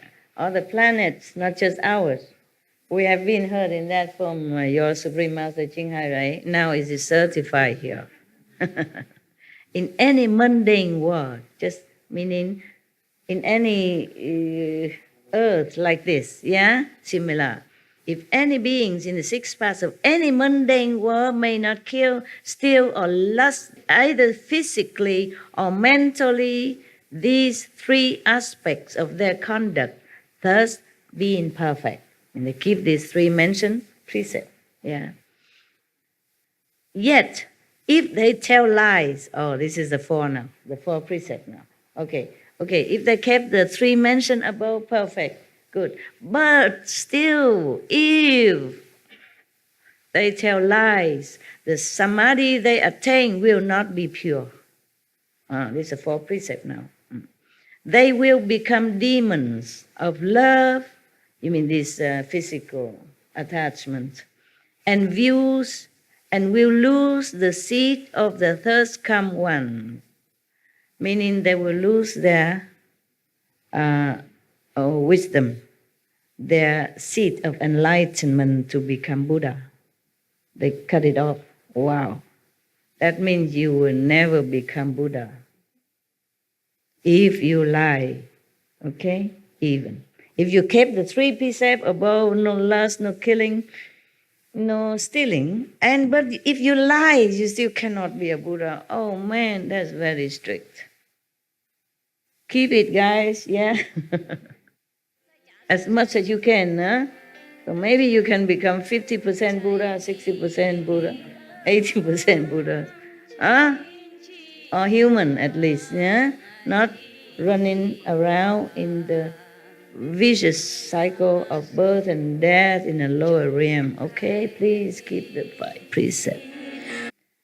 The Buddha continued. They say that they have attained what they have not attained, meaning these demonic practitioners, that they have not become Buddha, but they say they are Buddha, okay? And that they have been certified when they have not been certified, meaning the Buddha or any saint have not confirmed that they have reached Buddhahood, a great enlightenment, but they go around and boast that they do, okay? This is the greatest lie. And for this, you also will go to the non-stop hell, according to Buddha, other sutra that I read. That's the most heinous lie of all, that you say you attain Buddhahood, but you have not. Yeah? Meaning deceiving other beings. And then the other beings, they follow you. They also fall into the same pit. That is why it is so bad. Yeah, this is the worst lie you can commit, because you lead other beings into the false views with you too, believing in your power when you don't have. So if you go to hell, they will have to go with you. Deceiving also deprive them from a chance to meet the real living Buddha. And that's why it's the worst sin you can commit, the worst lie ever. In Buddha, they say it's the greatest lie that you can commit, unredeemable.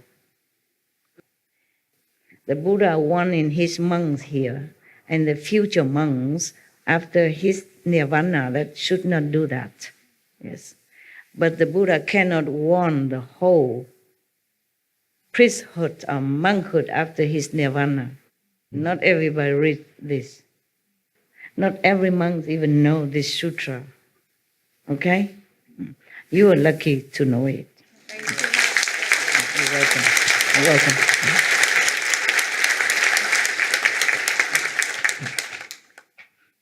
Being a monk and nun is a very noble position, but you have to really fulfill that position with nobility, humility, and above all, enlightenment before you even go out and preach to others and let everybody believe you. A blind lead the blind or fall into the pit. Yeah. Continue. Perhaps they seek to be foremost in the world. Yeah, fame, fortune. The most venerated and superior person. Buddha suspect that that's why they say they attain Buddhahood when they're not. Okay? When they have been confirmed as a Buddha and they are not. Okay? So the Buddha very polite. He say, perhaps. He doesn't say for sure they want fame and profit. Perhaps they seek to be foremost in the world, the most venerated and superior person. Perhaps not. Yeah. Perhaps, I also think maybe perhaps or perhaps not. The reason was that maybe some monks or priests, maybe they just ignorant. Yeah. And then puffed up by surrounding followers or passerby or whoever, and then, and then he think he is really enlightened. So perhaps he know he's not enlightened. Perhaps he thinks he's enlightened. Yeah, because of circumstances. Not necessarily that he wants fame or profit. It just, by the way, maybe. Yeah, so Buddha say perhaps. I also say perhaps so. Yes. To their audiences, they say that they have attained the fruition of Sotapanna, means some great enlightenment status. Yeah. The fruition of a Sakridagamin, the fruition of an Anagamin, the fruition of Aharship, the Pattaya Buddha vehicle, all the various levels of bodhisattvahood up to and including the 10 grounds in order to be revered by others and because they are greedy for offerings.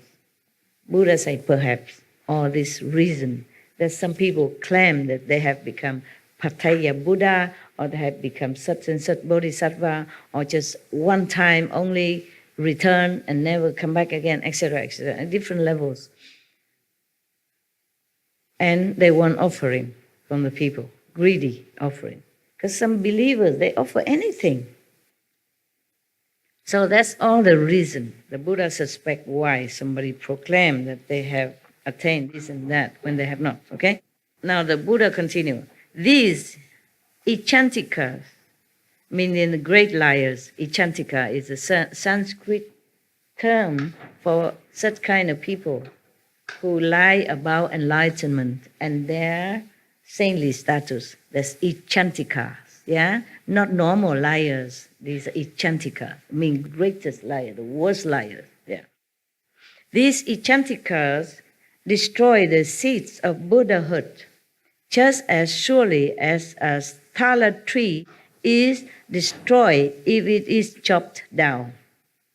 A thala tree or any tree, okay? If you chop down a tree, it's chopped down, right? No more chance to live. Similarly, these Ichantikas, mean the greatest liar people, cut down the seed of future enlightenment, of Buddhahood, like a tree being chopped down. This is so bad when you lie about your achievement in spiritual practice. Should never do that. If you lie about something else, mundane way, or because of any necessity, good excuses, maybe still can be redeemed. You can still be helped and saved and become Buddha. But if you lie as Ichantikas, then you finished. You can never be anywhere near Buddhahood. You cut off your seat of enlightenment, of Buddhahood. So you be recycling yourself as ghosts and demons, and the most is, low devas in the low heaven, or Ashura, okay? Have power, have retinues, have followers, have magical power and all that, but you will never become a Buddha. So beware of that. Buddha continued, I command the bodhisattvas and arhats to appear after my extinction in response bodies in the Dhamma ending age. Response body is similar to the light body. Transformation body, light body. Not the real physical body, but the appearance of the body in light. So the Buddha appealed to the Buddha, Bodhisattva, and the arhats in the future, use their transformation body in the Dhamma ending age, when the Buddha has gone to their nirvana a long time, maybe 300-500 years after, and to take various forms in order to rescue those in the cycle of rebirth. Yeah, because Ananda has asked how he can help. So the Buddha keeps saying all this method. And he even appealed to all the Buddhas and Bodhisattvas to help other sentient beings after he's gone. They should either become shramanas, white-robed lay disciples, kings, ministers or officials, virgin youths or maidens, and so forth. Remember, he said, appear in various forms, use a transformation body to appear as if you are king, queen, etc. So some kings and queens are maybe not real physical king and queen, but the manifestation of the bodies. If they are benevolent and kind, then maybe they are a bodhisattva manifestation. Okay, and so forth. And even prostitutes, widows, profligates, thieves, butchers, or dealers in contraband, doing the same things as these kinds of people. Why? They praise the Buddha vehicle and cause them to enter samadhi in body and mind.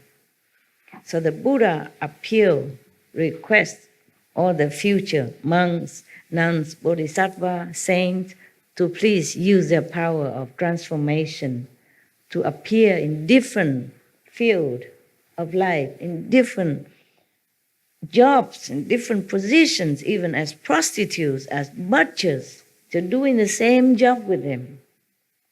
Appear like a prostitute with the prostitutes people, and therefore mingling with them, and then slowly teach them, inspire them to know the Buddha teaching, the saintly teaching. So how much sacrifice any Buddha or Bodhisattva has to undergo, nobody would know. Even become prostitute, even become butcher. Though these are even against the precept. But you, as Bodhisattva, must do it so that you can befriend these kind of people. They are very difficult for any prostitutes or butcher to understand anything about Dharma, about true teaching. So you even have to appear to be like them and then bring them into the true path. So we should never look down upon anyone in any position, any job, however lowly or however despicable in our opinion. We should always have respect, because they have Buddha nature inside anyway. Okay? One time I recite a poem about artisan, artisan or a prostitute. How sad she was when her so-called client left her in the middle of the night. She begged him to stay, and he did not. And one of your brother criticized me, saying, Master, that's a prostitute poem that you recite. And I say, she is a Buddha too. And at that time, I really meant it, and I really understood it. I don't just say that, but I really know it. Many things, just like when you understand it, but you cannot explain it to others. Yeah, because you just enlightened at that moment for that thing, that subject, that object alone, yeah? One time I read one sentence in some of the Zen book, meditation book, Zen book somewhere. It says like this, in Chinese, okay? I repeat Chinese first so that I can remember in English. 我是自己开悟的，没有人是我的老师。Meaning, I am enlightened all by myself. No one is my master. I really understood that sentence, deeply understood, knowingly, and know it so well, clearly to me. So, I feel very good. I taught the disciples in Taiwan at that time. I said, you repeat all this. Is it true? Is it true? I even forget that I'm their master. If I told them to repeat like that, how would they even respect me anymore? I did not care because I understood the true meaning of it. So I taught all of them at that time, repeat after me. I alone enlighten myself. No one is my master. Repeat it. And every day we do that. Okay. And one of my so-called non-resident disciple, she went to America to give initiation to some people in America. And I told her, you had to tell them also after initiation to repeat this, okay? And the nun did. And they revolt against They say, she's arrogant. She teaches against my teaching. It's not true. I was the one who told her to say that because I realized really the meaning of it. And later I say, okay, don't say that no more because I realized that it's only me who understood it. And they understand nothing. So I realized that enlightenment, you can't pass on, okay? And you always enlighten in some subject after another, but not all the time and not in all subject.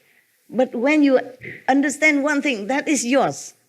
And only yours, yes. And other people might not be able to grasp it. Because it's not the words, it's your realization, it's your enlightenment in it. My God, I thought everybody would understand it. I tell them, go teach them, teach everyone. I myself do it the same. Yes? It's the rest of the answer to what you asked me earlier about why I was crying yesterday. Because you realize something. Yeah, it's related to what you're saying now. Master, that to be honest, many times I struggled to know about you or not. And I always had what I called an internal master, which was a voice that guided me and still told me to listen to you and still told me to trust you and still told me to come here and to follow you. And I cried yesterday at a moment when they were the same voice at the same time. Yeah. When your voice and my internal master were at the same time speaking, the same voice was one of the moments that I cried. Very good. And what you just said reminded me of that. And so I wanted to finish answering your question from before. Very good. Okay, I was just concerned about you. Okay? Thank you. Yeah, all right. That may be something I said that trigger you or some sadness in you. Okay? That you might feel guilty about something. Okay, that's all. Okay, good that you know. Good that you know. Yeah, it's like that. Whatever we know, we just know. We can't explain it to somebody else because it's such a simple sentence. Yeah? I enlighten myself alone. Nobody is my master. And I really know that, what it means. And then I teach everybody because I was so happy this is the truth. And nobody understands nada. And I told my nun to tell the new disciple in America that revolt against her. They wrote letter to me, say that nun is very bad. She told us that you are not our master. that we alone are our own master. Nobody is master. That means she disregards you. I said, no, I told her to tell you. God. It was a very funny, years ago, decades ago. But this is like that. And later I realized my dumbheit, meaning my stupidity. So I tell them to stop it. They don't understand, so forget that. Yeah. Okay. Just like in some of the Zen story, one of the master, yelled very loud into one of his disciples' ears, and then he was deaf for 3 days. But then, after he regained his ear sight again, he come and cried to his master, complaining, and said, I don't hear that no more. Understand? When he was deaf, he heard the inside voice, inside music. And when he regained his ear sight again, it's usual he tried to listen outside, and then he won't get it no more. Yeah, similar like that. But don't ask me to yell at you, it's different, okay? That master and that disciple is a different situation. Just like I say, I'm alone enlightened, and no one is my master, And I understand that completely. But I don't know how to explain it to you, okay? Okay, now, continue. Before the calendar ends. So the Buddha even encouraged, request of the monks, saint people in the future. After the Buddha went to Nirvana, he said, you do this, do that, do anything you can to awaken other beings, to lead them into the true path, to be even prostitutes. But imagine, you are saint, enlightened, knowing, and you have to use your power to manifest yourself as a real, like a physical prostitute, as a real physical butcher, in order to befriend these people who are supposed to be in a lowly spiritual level, who has no chance to know any master because of their position, okay, and their background, and their companies, and their job. Very difficult for them to understand anything. So you, the saint, have to use your spiritual power to be like them in order to teach them the right way of life, the right way of life.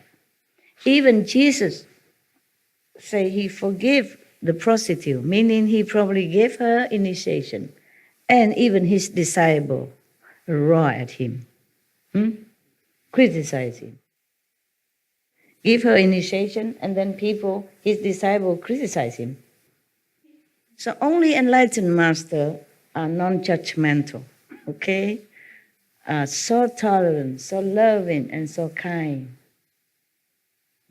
I made some offering, a substantial sum offering to a temple in Europe, because I knew the old abbot, he's gone now. He's gone now, the new one coming. The old abbot was an ascetic monk, very good monk. He's mostly skinny, and very funny, very funny. He went to my house, sometimes stay in my house, also, of course with other disciples. And he and other monks are very much respectful of me and loving me very much. So I still remember that temple, and I gave some donation to repair the temple and all that. I have reverence and love for the old monk, the former abbot. Sadly, he's gone. Are you better, love? You have the hot pack I gave you? Thank you very much. What's your name? My name is Edwin. Edwin. Yes. Thank you, Edwin. Yes. God bless you. Thank you very much, Master. And take good care of yourself while you are I around will. here, because we are not like a hotel. You don't have enough comfort for you. Yes. We never have, because too many people, we can never have enough rooms for everyone. Yes, what is it, my love? Hi, Master. Hi? This is the first time I've come to see you. First time I see you. Yes. I see that. We're both the same. I've been a Hare Krishna for 15 years. Oh, Hare Krishna to you. Hare Krishna Master. Yes. And so many things you've said yesterday and today from the sutras that have made me realize I was with the right guru, and he's passed on now. What's And, his name? His great Krishna name? Krishna Das Swami. Oh, yeah. Yeah. Loving monk. Yeah, he was master. He made me feel the love of God than any other person I've ever known. Oh, wonderful for you. Thank him. But I'd like to just say two things now. Mm. His name is Edwin. My surname is Edwin. Uh-huh. So I just want to say that everything happens for a reason, and I can feel his presence right now. Yes. All the points you've made today about the Vedic scriptures, It's the same like your master would say to you. Yeah, it's exactly, I'm sure. and Yes. the continuation. But the love of master is, there's 4 words my Guru Maharaj always repeated to me. Please forgive me. I'm not trying to bring, No, yeah. why? Matri Deva Baba, worship your mother as if she is Lakshmi Narayan herself. What Pit- was that? Matri Deva Baba, like Mataji, but Matri Deva Baba. So worship any female is our mothers. Oh, And we should worship them as if they're God sent by God that way. okay. Pitri Deva Baba, our fathers are sent to us. Love and respect our fathers. But he always used to say the third one was most important, Acharya Deva Baba. The spiritual master and the guru who's sent, they're the only ones who can take us back to God. Yes. Our original mothers and fathers are there. They give us worldly knowledge. They help us. They give us all the things we need in this world to equip Yes. us for this world. But it's only a spiritual master or a guru who can send us back to the spiritual world and connect us back to God. I've watched many of your disciples on different lectures. And just watching the way you chastise them for the love of one disciple, Guru Maharaj always used to say, any spiritual master or guru has to be heavy, because their relationship with their disciples Strict, you mean, is to yes. get them to go back to God. Yeah. Unconditional love. Yes. Master, I'd just like to say thank you. All I've felt here since I've been here for 2 days is unconditional love. Wonderful. Absolutely. By the candor of your own disciples, they're a living example to you. And I Yeah, couldn't they understand- are. And I could. They are. They're absolutely. But even this is, we're children. We Yeah, are I children, know. and we're trying to find our way through. And you've been sent to show us the best way back to God. Thank you, my love. And we're not perfect, but Master, please, thank you very, very much. I really, really do love you from my heart, and I will do the best to be one of your following disciples. Thank you. Hare Krishna, Master. Blessed is your guru who taught you the right things in the right way, and the humility that he taught you, and the enlightenment that he led you to. Please forgive me if I've offended in any way whatsoever. No. I didn't know the protocol, so I was just holding back, and this was the right moment. Never. Because the young gentleman, the Yeah. things he said, Yeah. really, really touched me. The fact that his inner voice and your voice came to him at the same time, that is probably the most perfect realization one can have. I and your masters are one. Thank you. Really, they're Absolutely. working together to uplift humankind. Yes. We have no competition between each other. We love each other, and we are buddies. Hare Krishna, Master. Okay. Thank you. All right, thank you. Yes. Thank you for your loving comments, and blessed be your guru forever. May he always guide you and never leave you. Even though with me, my assistant, may he always be your guru, the best, and always guide you in perfection. And may you always remember him, your inner master. Okay, all right. This is very emotional to me. Any gurus are precious. In India, they revere guru more than God. They say, what God to me, just throw me into the sea of suffering of existence. Only my guru liberates me, love me, protect me, and take me home. They praise guru all the time.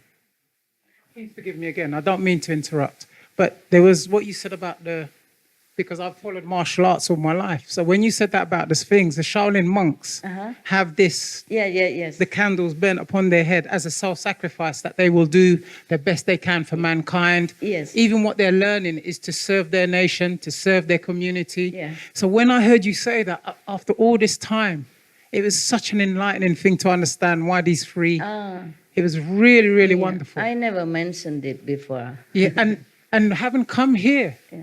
all the Shaolin monks, all the Buddha Dharma, everything is this whole place. It just where- happened already. yeah, absolutely. They There's a exist before we bought it. very So I just keep it as is. No, I was it's- going to maybe ask for Jesus statues outside and some other master to Yeah. put around to compete with all these yeah. monks. Some things we have removed. Yes. And the former owner removed. But the former owner also vegetarian. That's why they were very happy that we bought it. He worried that some other business come in and do the killing and meat and every day, and he's very happy that we're vegetarian. Okay, Just one more thing, and then tell me. what you were saying about the grains, what you explained about Buddha, the Buddha saying about the grains. In Krishna consciousness, we keep Ekadashi 2 days a month. Yes. And we fast from grains and beans. So it all ties in. Everything Guru Maharaj just said, you not only have you confirmed it, but you're taking it to that next level. And in this age, to have a living master gives everything a lot more potent. And we need to realize this is not just by chance. Guru Maharaj used to say, we are the most fortunate people on the planet Yeah, in this age. it is. But we're the most unfortunate because at every given moment, we will turn our backs on God through some kind of distraction. We know the names of God. We know His love. And yet at every given moment, Maya will play with us. But we are the most, in this age of Kali Yuga, we're the most treasured because every person we meet, we're given God's name or His love in some way. Yes. And your disciples do live to this. You're the first person I hear who talks about the planet or the cosmos or the universe as one. You care so much about all the living beings. Just to see this. I remember when I watched the lecture. Just natural. Yeah, but everyone is trying to destroy the world. Everyone is arguing in the world. Everyone is upset with their neighbors. And here comes Master who just talks about saving the planet. I remember watching you cry in one of your lectures because of so many animals that had perished. And it just left me that evening. It was just totally. I got introduced to you 5 years ago. And I've just always been interested. And to be sitting here now, listening to you is almost like I'm listening to the lecture. I had trouble focusing on you because I'm trying to be. So please forgive me. I will not take up no one else's What time. are you doing? No. Thank you, everyone. What are you Thank you so saying? much. You This is for enlighten everybody. people. It's a retreat, and it's You are enlightening people. It's very good. No, thank you very So much. they don't look at my calendar, that you look No, at yours. You're saving me. Yeah, it's good that you say something that is so noble and kind. It's you uplifting them, you enlightening them. Yes, and I'm so proud to have you among this congregation. Yeah, continue to be a good monk. Continue to be a good nun. Okay, and the Korean nun or whomever, where are they? Normally, I said a long time ago, the nuns and the monks should sit in the front so that you don't rub elbow with them and keep them more pure. There's a Korean monk there, nuns there. You come sit here. The nuns and the monks come sit here. I just don't want people to rub off on you some of their mundane energy. If you like, please sit here. Normally, I tell them to let the monks and the nuns sit kind of a little separately, distantly. They have forgotten.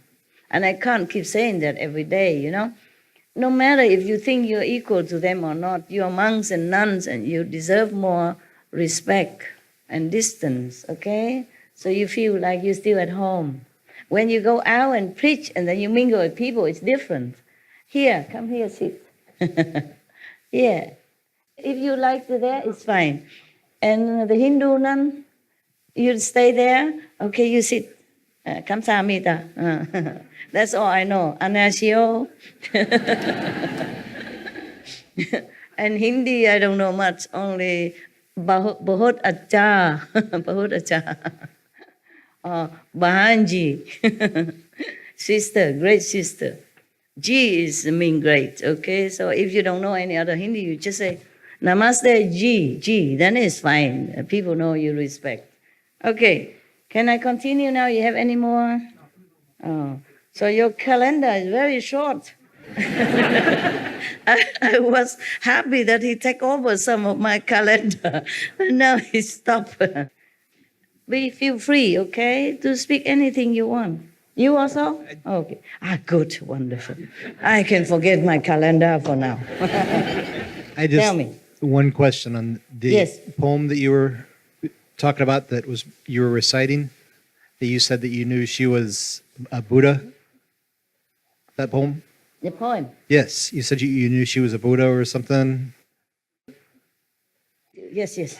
Were you saying like she had come back as a Buddha, or she was like we're all? No, I said Buddha inside? she's also the Buddha. I mean, everyone has Buddha inside. That's what. Okay, that's what I was just wanting to clarify. Okay. I did not predict anything. I just looked as a soul level. I didn't know she was. I didn't know she was. No, coming back. it's not like the- that. No. Okay. I just said it as a fact that she has Buddha inside and we should have the same respect. And I say that because that moment of realization, of true statements, okay? But if I say that to other people, maybe they don't understand what I'm talking about. Maybe that's why you're a little bit confused. I did not predict. I state the fact that she's a Buddha, so there's no need for him to talk to me like that about her. That's what Yeah. I was thinking, but I just wanted to clarify. Yeah, it's clear now? Thank you. Okay. I thought you took over my calendar, but you just have a short question. Fine. So I still have to continue. Okay. When I said that to that Vietnamese disciple, I really understood that. I really meant it as well. But when I say it now, it's not the same like at that moment. Because I really meant that. I really knew that. I really understood that she's a Buddha inside. I look at the soul level, you know. Sometimes I look in different eyes. Yeah? I had a question, actually. Something you said a long time ago made me think of something. But since you're inviting calendar talking, I figure I'll ask. It's about doubt, Master. I wonder about how doubt works in the mind, because it's interesting that sometimes it seems not like my mind is doubting something that it believes. It's like I have two minds, one that believes and one that doubts. Yes. Earlier today, for example, I discovered a tree in our meditating area, and it was like it was a very powerful tree. It kind of called out to me, and I touched it, and it felt like maybe Buddha tree or something like that. And I felt this powerful energy from it, but I doubted it. And I had somebody else come, and I just said, "Hey, touch this tree," and they did, and they smiled for a second, and then after a few seconds, I saw like this tree reaction, and I'm like, "Oh, you feel it too." You too felt it. And I knew that it was true, but then also the other side, the other brain doubted it, and I had another person touch the same tree and watched the same thing on their face a third time, and Yes. I know in my heart that this tree is powerful. Still doubt. There's still that voice somewhere in the brain that says, no, you know, and I don't Kill know that voice. How do I kill that voice, Master? Just ignore it. Okay. You're a smart person. You should know which is correct, which is not. I do. Yeah, so then But the listen voice to yourself. still talks to me. Ignore it, okay? Okay. You're a smart person. You know what's right, what's wrong, okay? Okay. No need to doubt when something is real. I told you guys some times ago, last year or something, in one of the lecture, I say in Sihu, I say this tree, that tree, many of them on the 5th level even. At least 3rd level or 4th level. I found one of them. Yes. So they are in the world to bless the world. How else would they be able to give oxygen to us? I say all the trees, you know, some of them very high level. And I point to some of the trees and see what they are 5th level, okay? And they're blessing the world. And we are the one who kill them without thanking, okay? So you experience one of that. But if you touch a tree again tomorrow, you might not feel the same, okay? It might not reveal itself to you. Okay, so don't be surprised if tomorrow you come touch and, nothing happened. Maybe I was wrong yesterday. And you doubt again. Don't do that. Be spontaneous. Be a child. Except you become a child, you cannot enter the kingdom of God. What is kingdom of God? It's this blissfulness that you feel inside, the happiness, the childlike innocence, fearless, okay? Only love and happiness. That is a child, the kingdom of childhood, okay? Kids, they don't fear anything. They're always happy, okay? All right. I'll tell you one story. Sometimes when your mind is pure, you perceive things around you, and other time you don't, okay? One time I was in Sihu. I took care of some of the workers, SMTV worker or some resident, and I told them they have to buy a sofa because the office is very austere, only a table and a swivel chair, yes, and a computer, nothing else, austere. We were so hurried to make the SMTV that I have not allowed time to do the decoration for them. I said, we have to do it now. The war is starting soon. We must do it now. Forget about decoration because they promised another 2 months until the office finished. I said, why? It's all done. We have table, we have chairs. Oh, we still need to decorate. I said, no. We have to begin now. So we begin without any ado, without any picture or decoration on the wall, nothing, okay? But I say you have to be comfortable, because you work all day and you need some sofa, okay? Sometimes if you're tired of sitting, maybe you can recline on the sofa and do some computer work. So I told them, why are you laughing? That's what I told them, okay? Longer sofa and comfortable so that you can even, resting while you're working. Or when you need to take a rest, a little nap, at midday, after lunch, or you just sit there comfy to meditate. They also have cushion, of course, and all that. But I say, no, sofa is more comfortable, so you can meditate. Understand? Yeah. So I told them to buy some sofa. Okay, they bought similar sofa for everybody, including for me. Oh, I told them, I hate this sofa. Because it's so narrow, and very high in the back is okay. It's not all that. I say, I don't really like this sofa very much. I imagine you would buy, because I didn't see their sofa yet. I only knew my sofa. It's a very narrow and a very high in the back, okay? I say, you okay with all this? They say, okay, master, okay, we're okay with our sofa. Very comfortable. So meditation or resting. I say you can also sit there while you're eating, take a rest from your computer. Yes, put your feet on, or meditate, or eating, relax. So you don't always have to work too hard, all the time. Take a break. Sit on the sofa, lay on it, do whatever. Read a book or whatever. Okay, fine. Listen to music, whatever. Okay. So we bought many sofas. I say buy as many as you can put in your room without crowding it, without uncomfortably crowding it. So they bought many. And they bought some for me too. One. And I said, I don't like my sofa. You like yours? Oh, yes, we're very comfortable with it. We love it. We use it every day. I said, okay then, as long as you like it, it's okay. I don't want to keep changing my sofa again because it's heavy, People have to buy it and bring it in, bring it out. So I said, okay, I accept my sofa, but I don't like it. I'm always very straight like that. Whatever I don't like, I cannot say, oh, I like, or it's okay. I just say, I don't like. And loud and clear, but accepting, okay? I accept things doesn't mean I like it. I like things doesn't mean I have to have it, okay? So it's just like that. Okay, one day, after a while, I went to their office.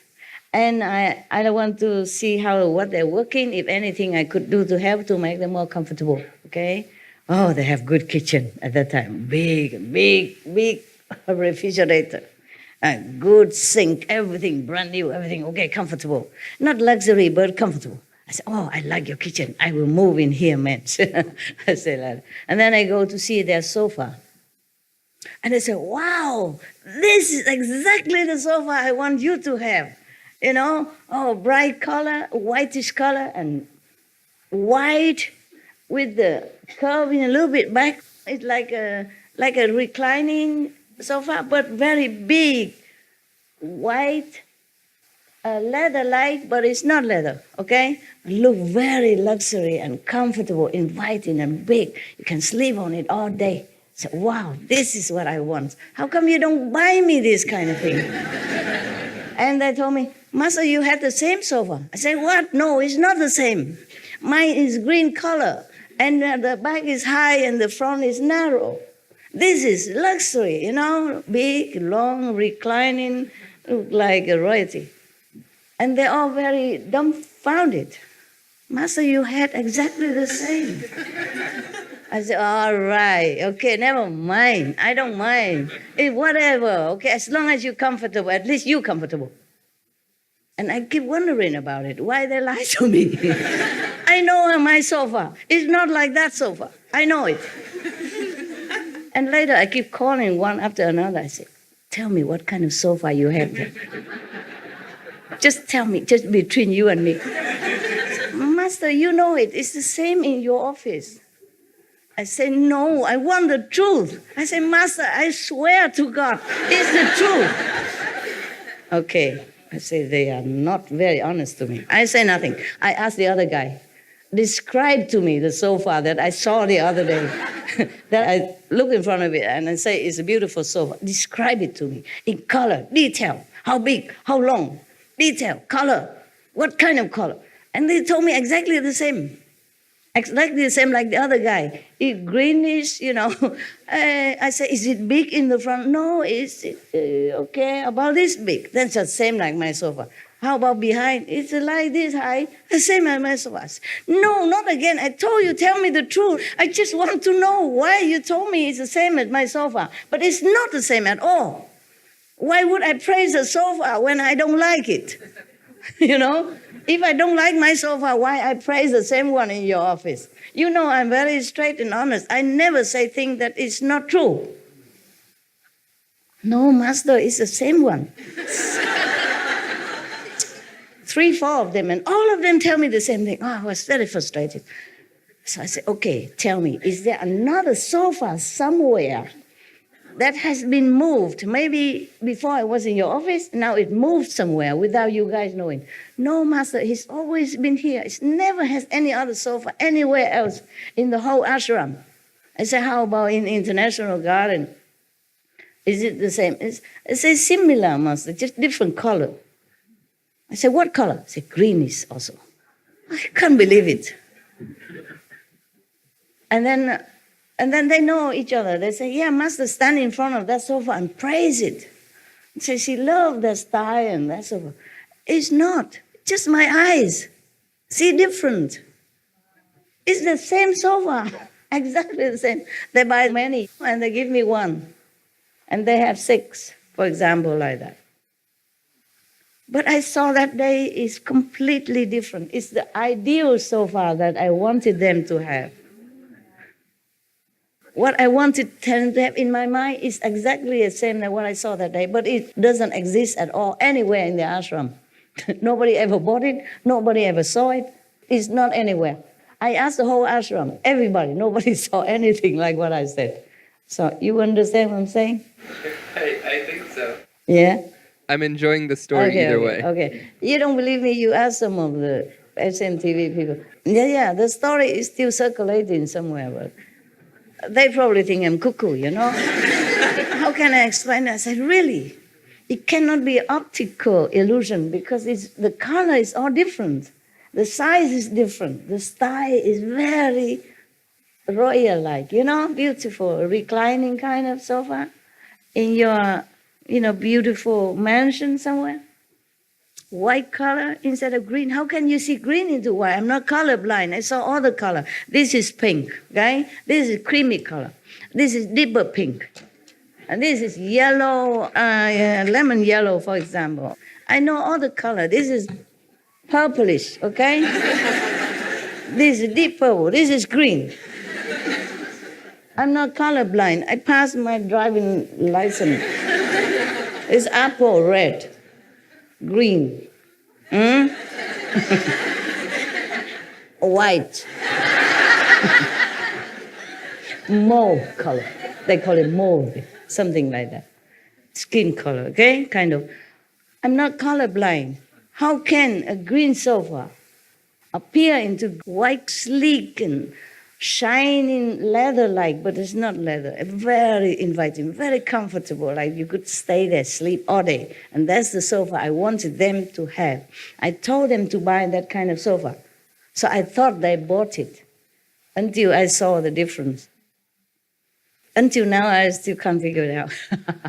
So I asked the heaven, what is it? You tricked me or something? Why did I see the sofa, different color, different style, different size? This is your pure mind and make it like that. Just like one day I sat in my office, in the old house, I made into office with dog sofa and bed all over around me, yeah, so that I can work and be with dogs same time. There's nothing really much that you can envy. And then I look outside before the dogs came long ago. When I first or second time came back to Taiwan, and I saw outside, oh, it's like Europe. Like European, it's not like the scenery that I have seen before, not like Taiwan style, not the same. So I said, where am I? I said to myself, where am I? I thought I came back to Taiwan. How come I am in Europe? The energy, you understand? The scenery and the energy, feeling is all Europe. It's not Taiwan at all. Different level of energy, different elevation. So I couldn't believe myself. I thought, I came back to Taiwan already. How come I'm in Europe? Are you there? No, I'm in Taiwan. Because the old table and all that is a Taiwan. It's just surrounding is like Europe. So I call everybody again. Where am I? Even one sister, the cook from Loving Hood in Austria, you know. I call her also, after all, because I don't believe the Taiwanese people. I thought they just say what I want to hear. So I call a Vietnamese cook. So I call her last minute. And last one I call. I say, am I still in Austria with you? Am I in somewhere in Europe? Are you coming here with me or you came after? Where am I? Am I in Taiwan or anyway? I know I went back to Taiwan. How come I see Europe? She said, you are in Taiwan, master. So I said, okay, I give up. Whatever, as long as I feel good. Yeah, the energy is elevated into different kind of more developed type of country. Taiwanese people, they're very kind, but they're very casual about their environment. Many places are very casual, you know. Maybe they're more inside. They don't care much of the outside. Yeah. I'm telling you, yeah. There's no end to all kind of things that I saw. Yeah. Master, talking about the trees and energy, I was recently in Vancouver, Canada, and my husband took me into a little village called the Whistler. It has 3 beautiful lakes, like the one picture behind you, yes. And talking about trees, I was so touched. We went into mountain to look the waterfalls, and coming inside, humongous big trees. The moment I stepped inside of starting in a wood area, I'm feeling the vibration of the tree, but immense love.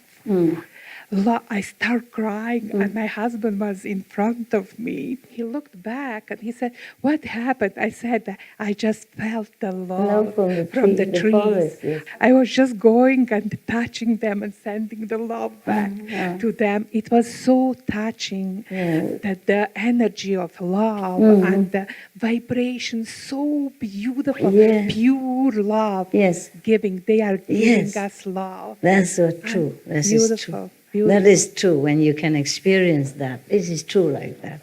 Every being is living, and very pure inside. If you tune into them, if you can, and they really talk to you, they really send you love and send you enlightenment, encouragement, all kind of things. Yes, okay. Hi, Master. Hi. This is the first time being here. Fancy, me too. Yes. Waiting for this moment, 20 years, yes. I just want to say thank you. And in these days, I feel much love. I have been seeing you inside, like you in different time of life, different manifested bodies. In all these days, all the time. I don't have words for express all I am feeling. Okay, now. just love. Okay, enjoy. Thank Thank you. you. And brothers and sisters from Peru wants to Oh, they're lovely people. manifest their love. Oh, lovely. Please send them my regards also, yeah? My love, yeah. Okay, we go back to the Buddha now, huh?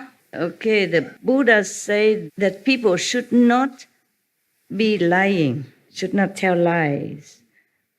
And then the Buddha said conclusively that this is the fourth clear and unalterable instruction on purity given by the first come ones and the Buddhas and the world-honored ones in the past, and also him as well, past, present. Meaning is the true teaching from all the saints, not just the Shakyamuni Buddha. Good. So he said, therefore, Ananda, one who does not cut off lying is like a person who carves a piece of human excrement, excuse me, he said, to look like chandana, maybe sandalwood, something. He want to carve a statue from sandalwood, but he used excrement instead. Hoping to make it fragrant, yes, sandalwood. He hoped that piece of poo become sandalwood. He is attempting the impossible. Wow, that extreme, the Buddha warns us that if you don't keep the precept, even just one of them, like the lying precept, saying the truth, if you don't keep it, if you don't avoid lying, then you're attempting the impossible, like making a piece of poo become a sandalwood statues, like that, okay? I teach the bhikkhus, the Buddha say, I teach the monks that the straight mind is the bodhimanda, mean the method of cultivation. Straight mind you must have. Mean clean, honest, keeping precept. And that they should practice the four awesome deportments in all their activities, since they should be devoid of all falseness. How can they claim to have themselves attained the abilities of a superior person? If they're not full of truth, yeah? If they are just falseness, then they cannot claim to be a superior person, meaning like sainthood or somebody of great moral principle. That would be like a poor person falsely calling himself an emperor. For that he would be taken and executed. Wow, that extreme. If we don't keep the precept, it is truly that extremely unfavorable for our practice. It's like the opposite direction. Somebody don't translate to you? You okay? Ça va? Bone? Bono? Okay. He just so mesmerized, he just then he forget to help you translation. He just sit there. You saw the light? Big light, big light. Big light where? See, shocked me, sorry. I saw. My light? Very, very bright. Very bright, so Sorry. you forgot. I forgot, sorry. That's really, really. Good. You have good excuse. Forgive him. It's good excuse. I really mean it. Yes. Yeah. I saw him like stiff, sitting there. So it's okay. If you see the light, bless you. Good. Good excuse. Really mean. Okay. Don't worry. Continue to see the light. Forget about him. Light is more important. And later you can tell him, okay? Or he can listen again from SMTV. Okay, sorry, Master. It's all right. You see the light is good for you. Very, very bright. Yeah, And bigger, I'm glad. bigger. I'm glad you did, okay? So don't worry, I forgive you. Okay, thank you, Master. I'm glad for you. Why forgiving? You do nothing wrong. Hmm? I'm just feel sorry for him. You have to learn English. Huh? I told everybody learn English. The most common language. Eh? Easy to translate, easy to understand. Do you understand? Good, very good.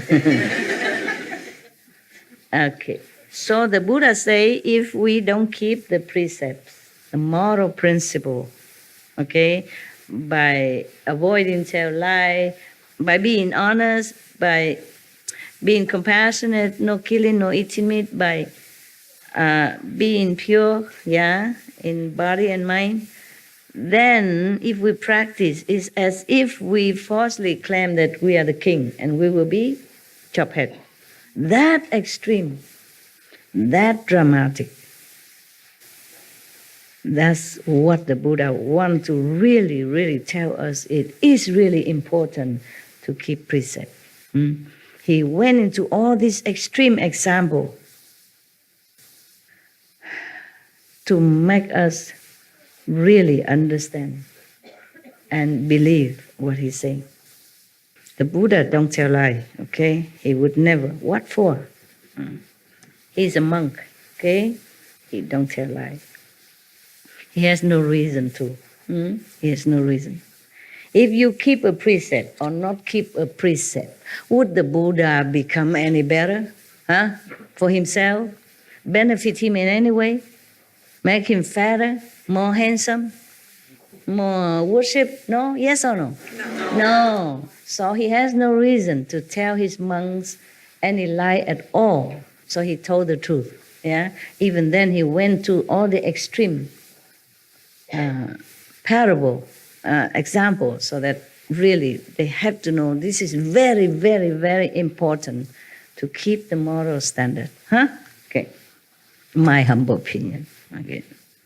Now, much less should one attempt to usurp the title of Dharma King. When the cause ground is not true, the effects will be distorted. One who seeks the Buddha's body, in the Buddha wisdom, enlightenment, yeah, in this way is like a person who tries to bite his own navel. Can you do that? I can't. No, cannot. Meaning impossible. Can you bite your navel? No. No? No. Even Supreme Master cannot. You think Master can do everything? No, I can't. Buddha means impossible. If you don't keep the precept, it's impossible for you to be anything but these above mentioned demons, ghosts, and whatever, Yaksa, Dracula, whatever he meant. Yeah. So, who could possibly succeed? He asked a question, but the question answers itself. So, if monks' minds are as straight as the lute string have strings, like instrument, musical instrument. If the bhikshu's minds are as straight as the lute strings, true and real in everything they do, then they can enter samadhi and never be involved in the deeds of demons. I certify that such people will accomplish the bodhisattva unsurpassed knowledge and enlightenment. He guaranteed that even from the mouth of the Buddha. He guaranteed that if we kept the precept and seeking enlightenment through meditation at the same time, he guaranteed that you will be enlightened. You'll be a saint. Yeah. So believe the Buddha, even if you don't believe me. Okay. What I have said here is the Buddha's teaching. The Buddha said again, any explanation counter to it is the teaching of the Papian, means heretic. It's 1 o'clock. Not true. My calendar really run out. Okay, tomorrow. Yeah.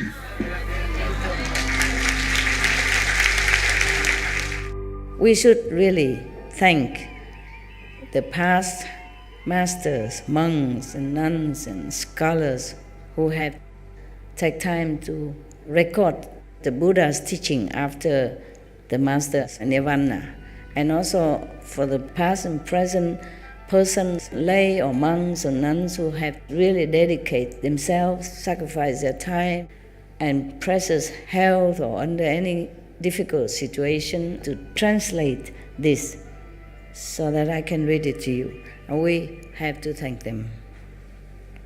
And may they be blessed forever by all the Buddhas, past, present, and future. May their merit be immense. May they be liberated forever. Thank you.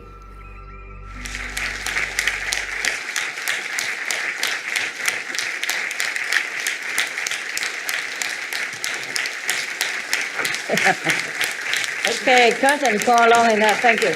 I thank you for being patient and listening with awe and and hoorah and all that. That's really keep me awake.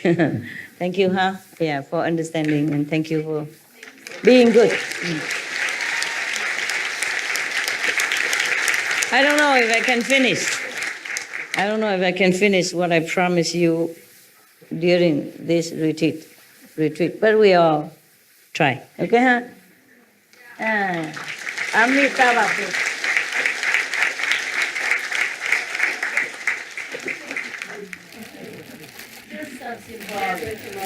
Okay, chocolate.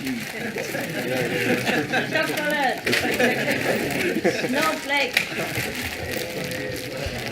Give it to the old brother Leach. Here, from Ireland.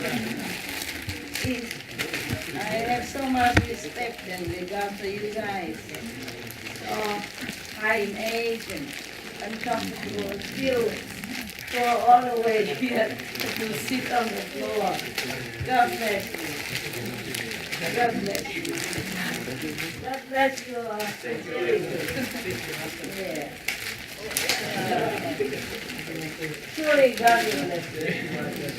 I will God I bless you. Share with your neighbor, okay?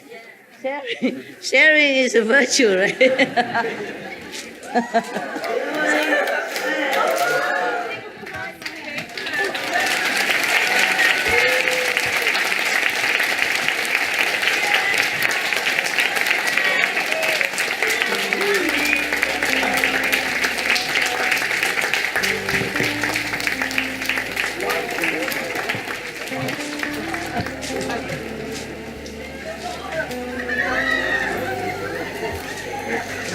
Love you. Buddha bless you. God bless you. All the master, gurus bless you. Thank you for your love. Thank you for being good. See you tomorrow.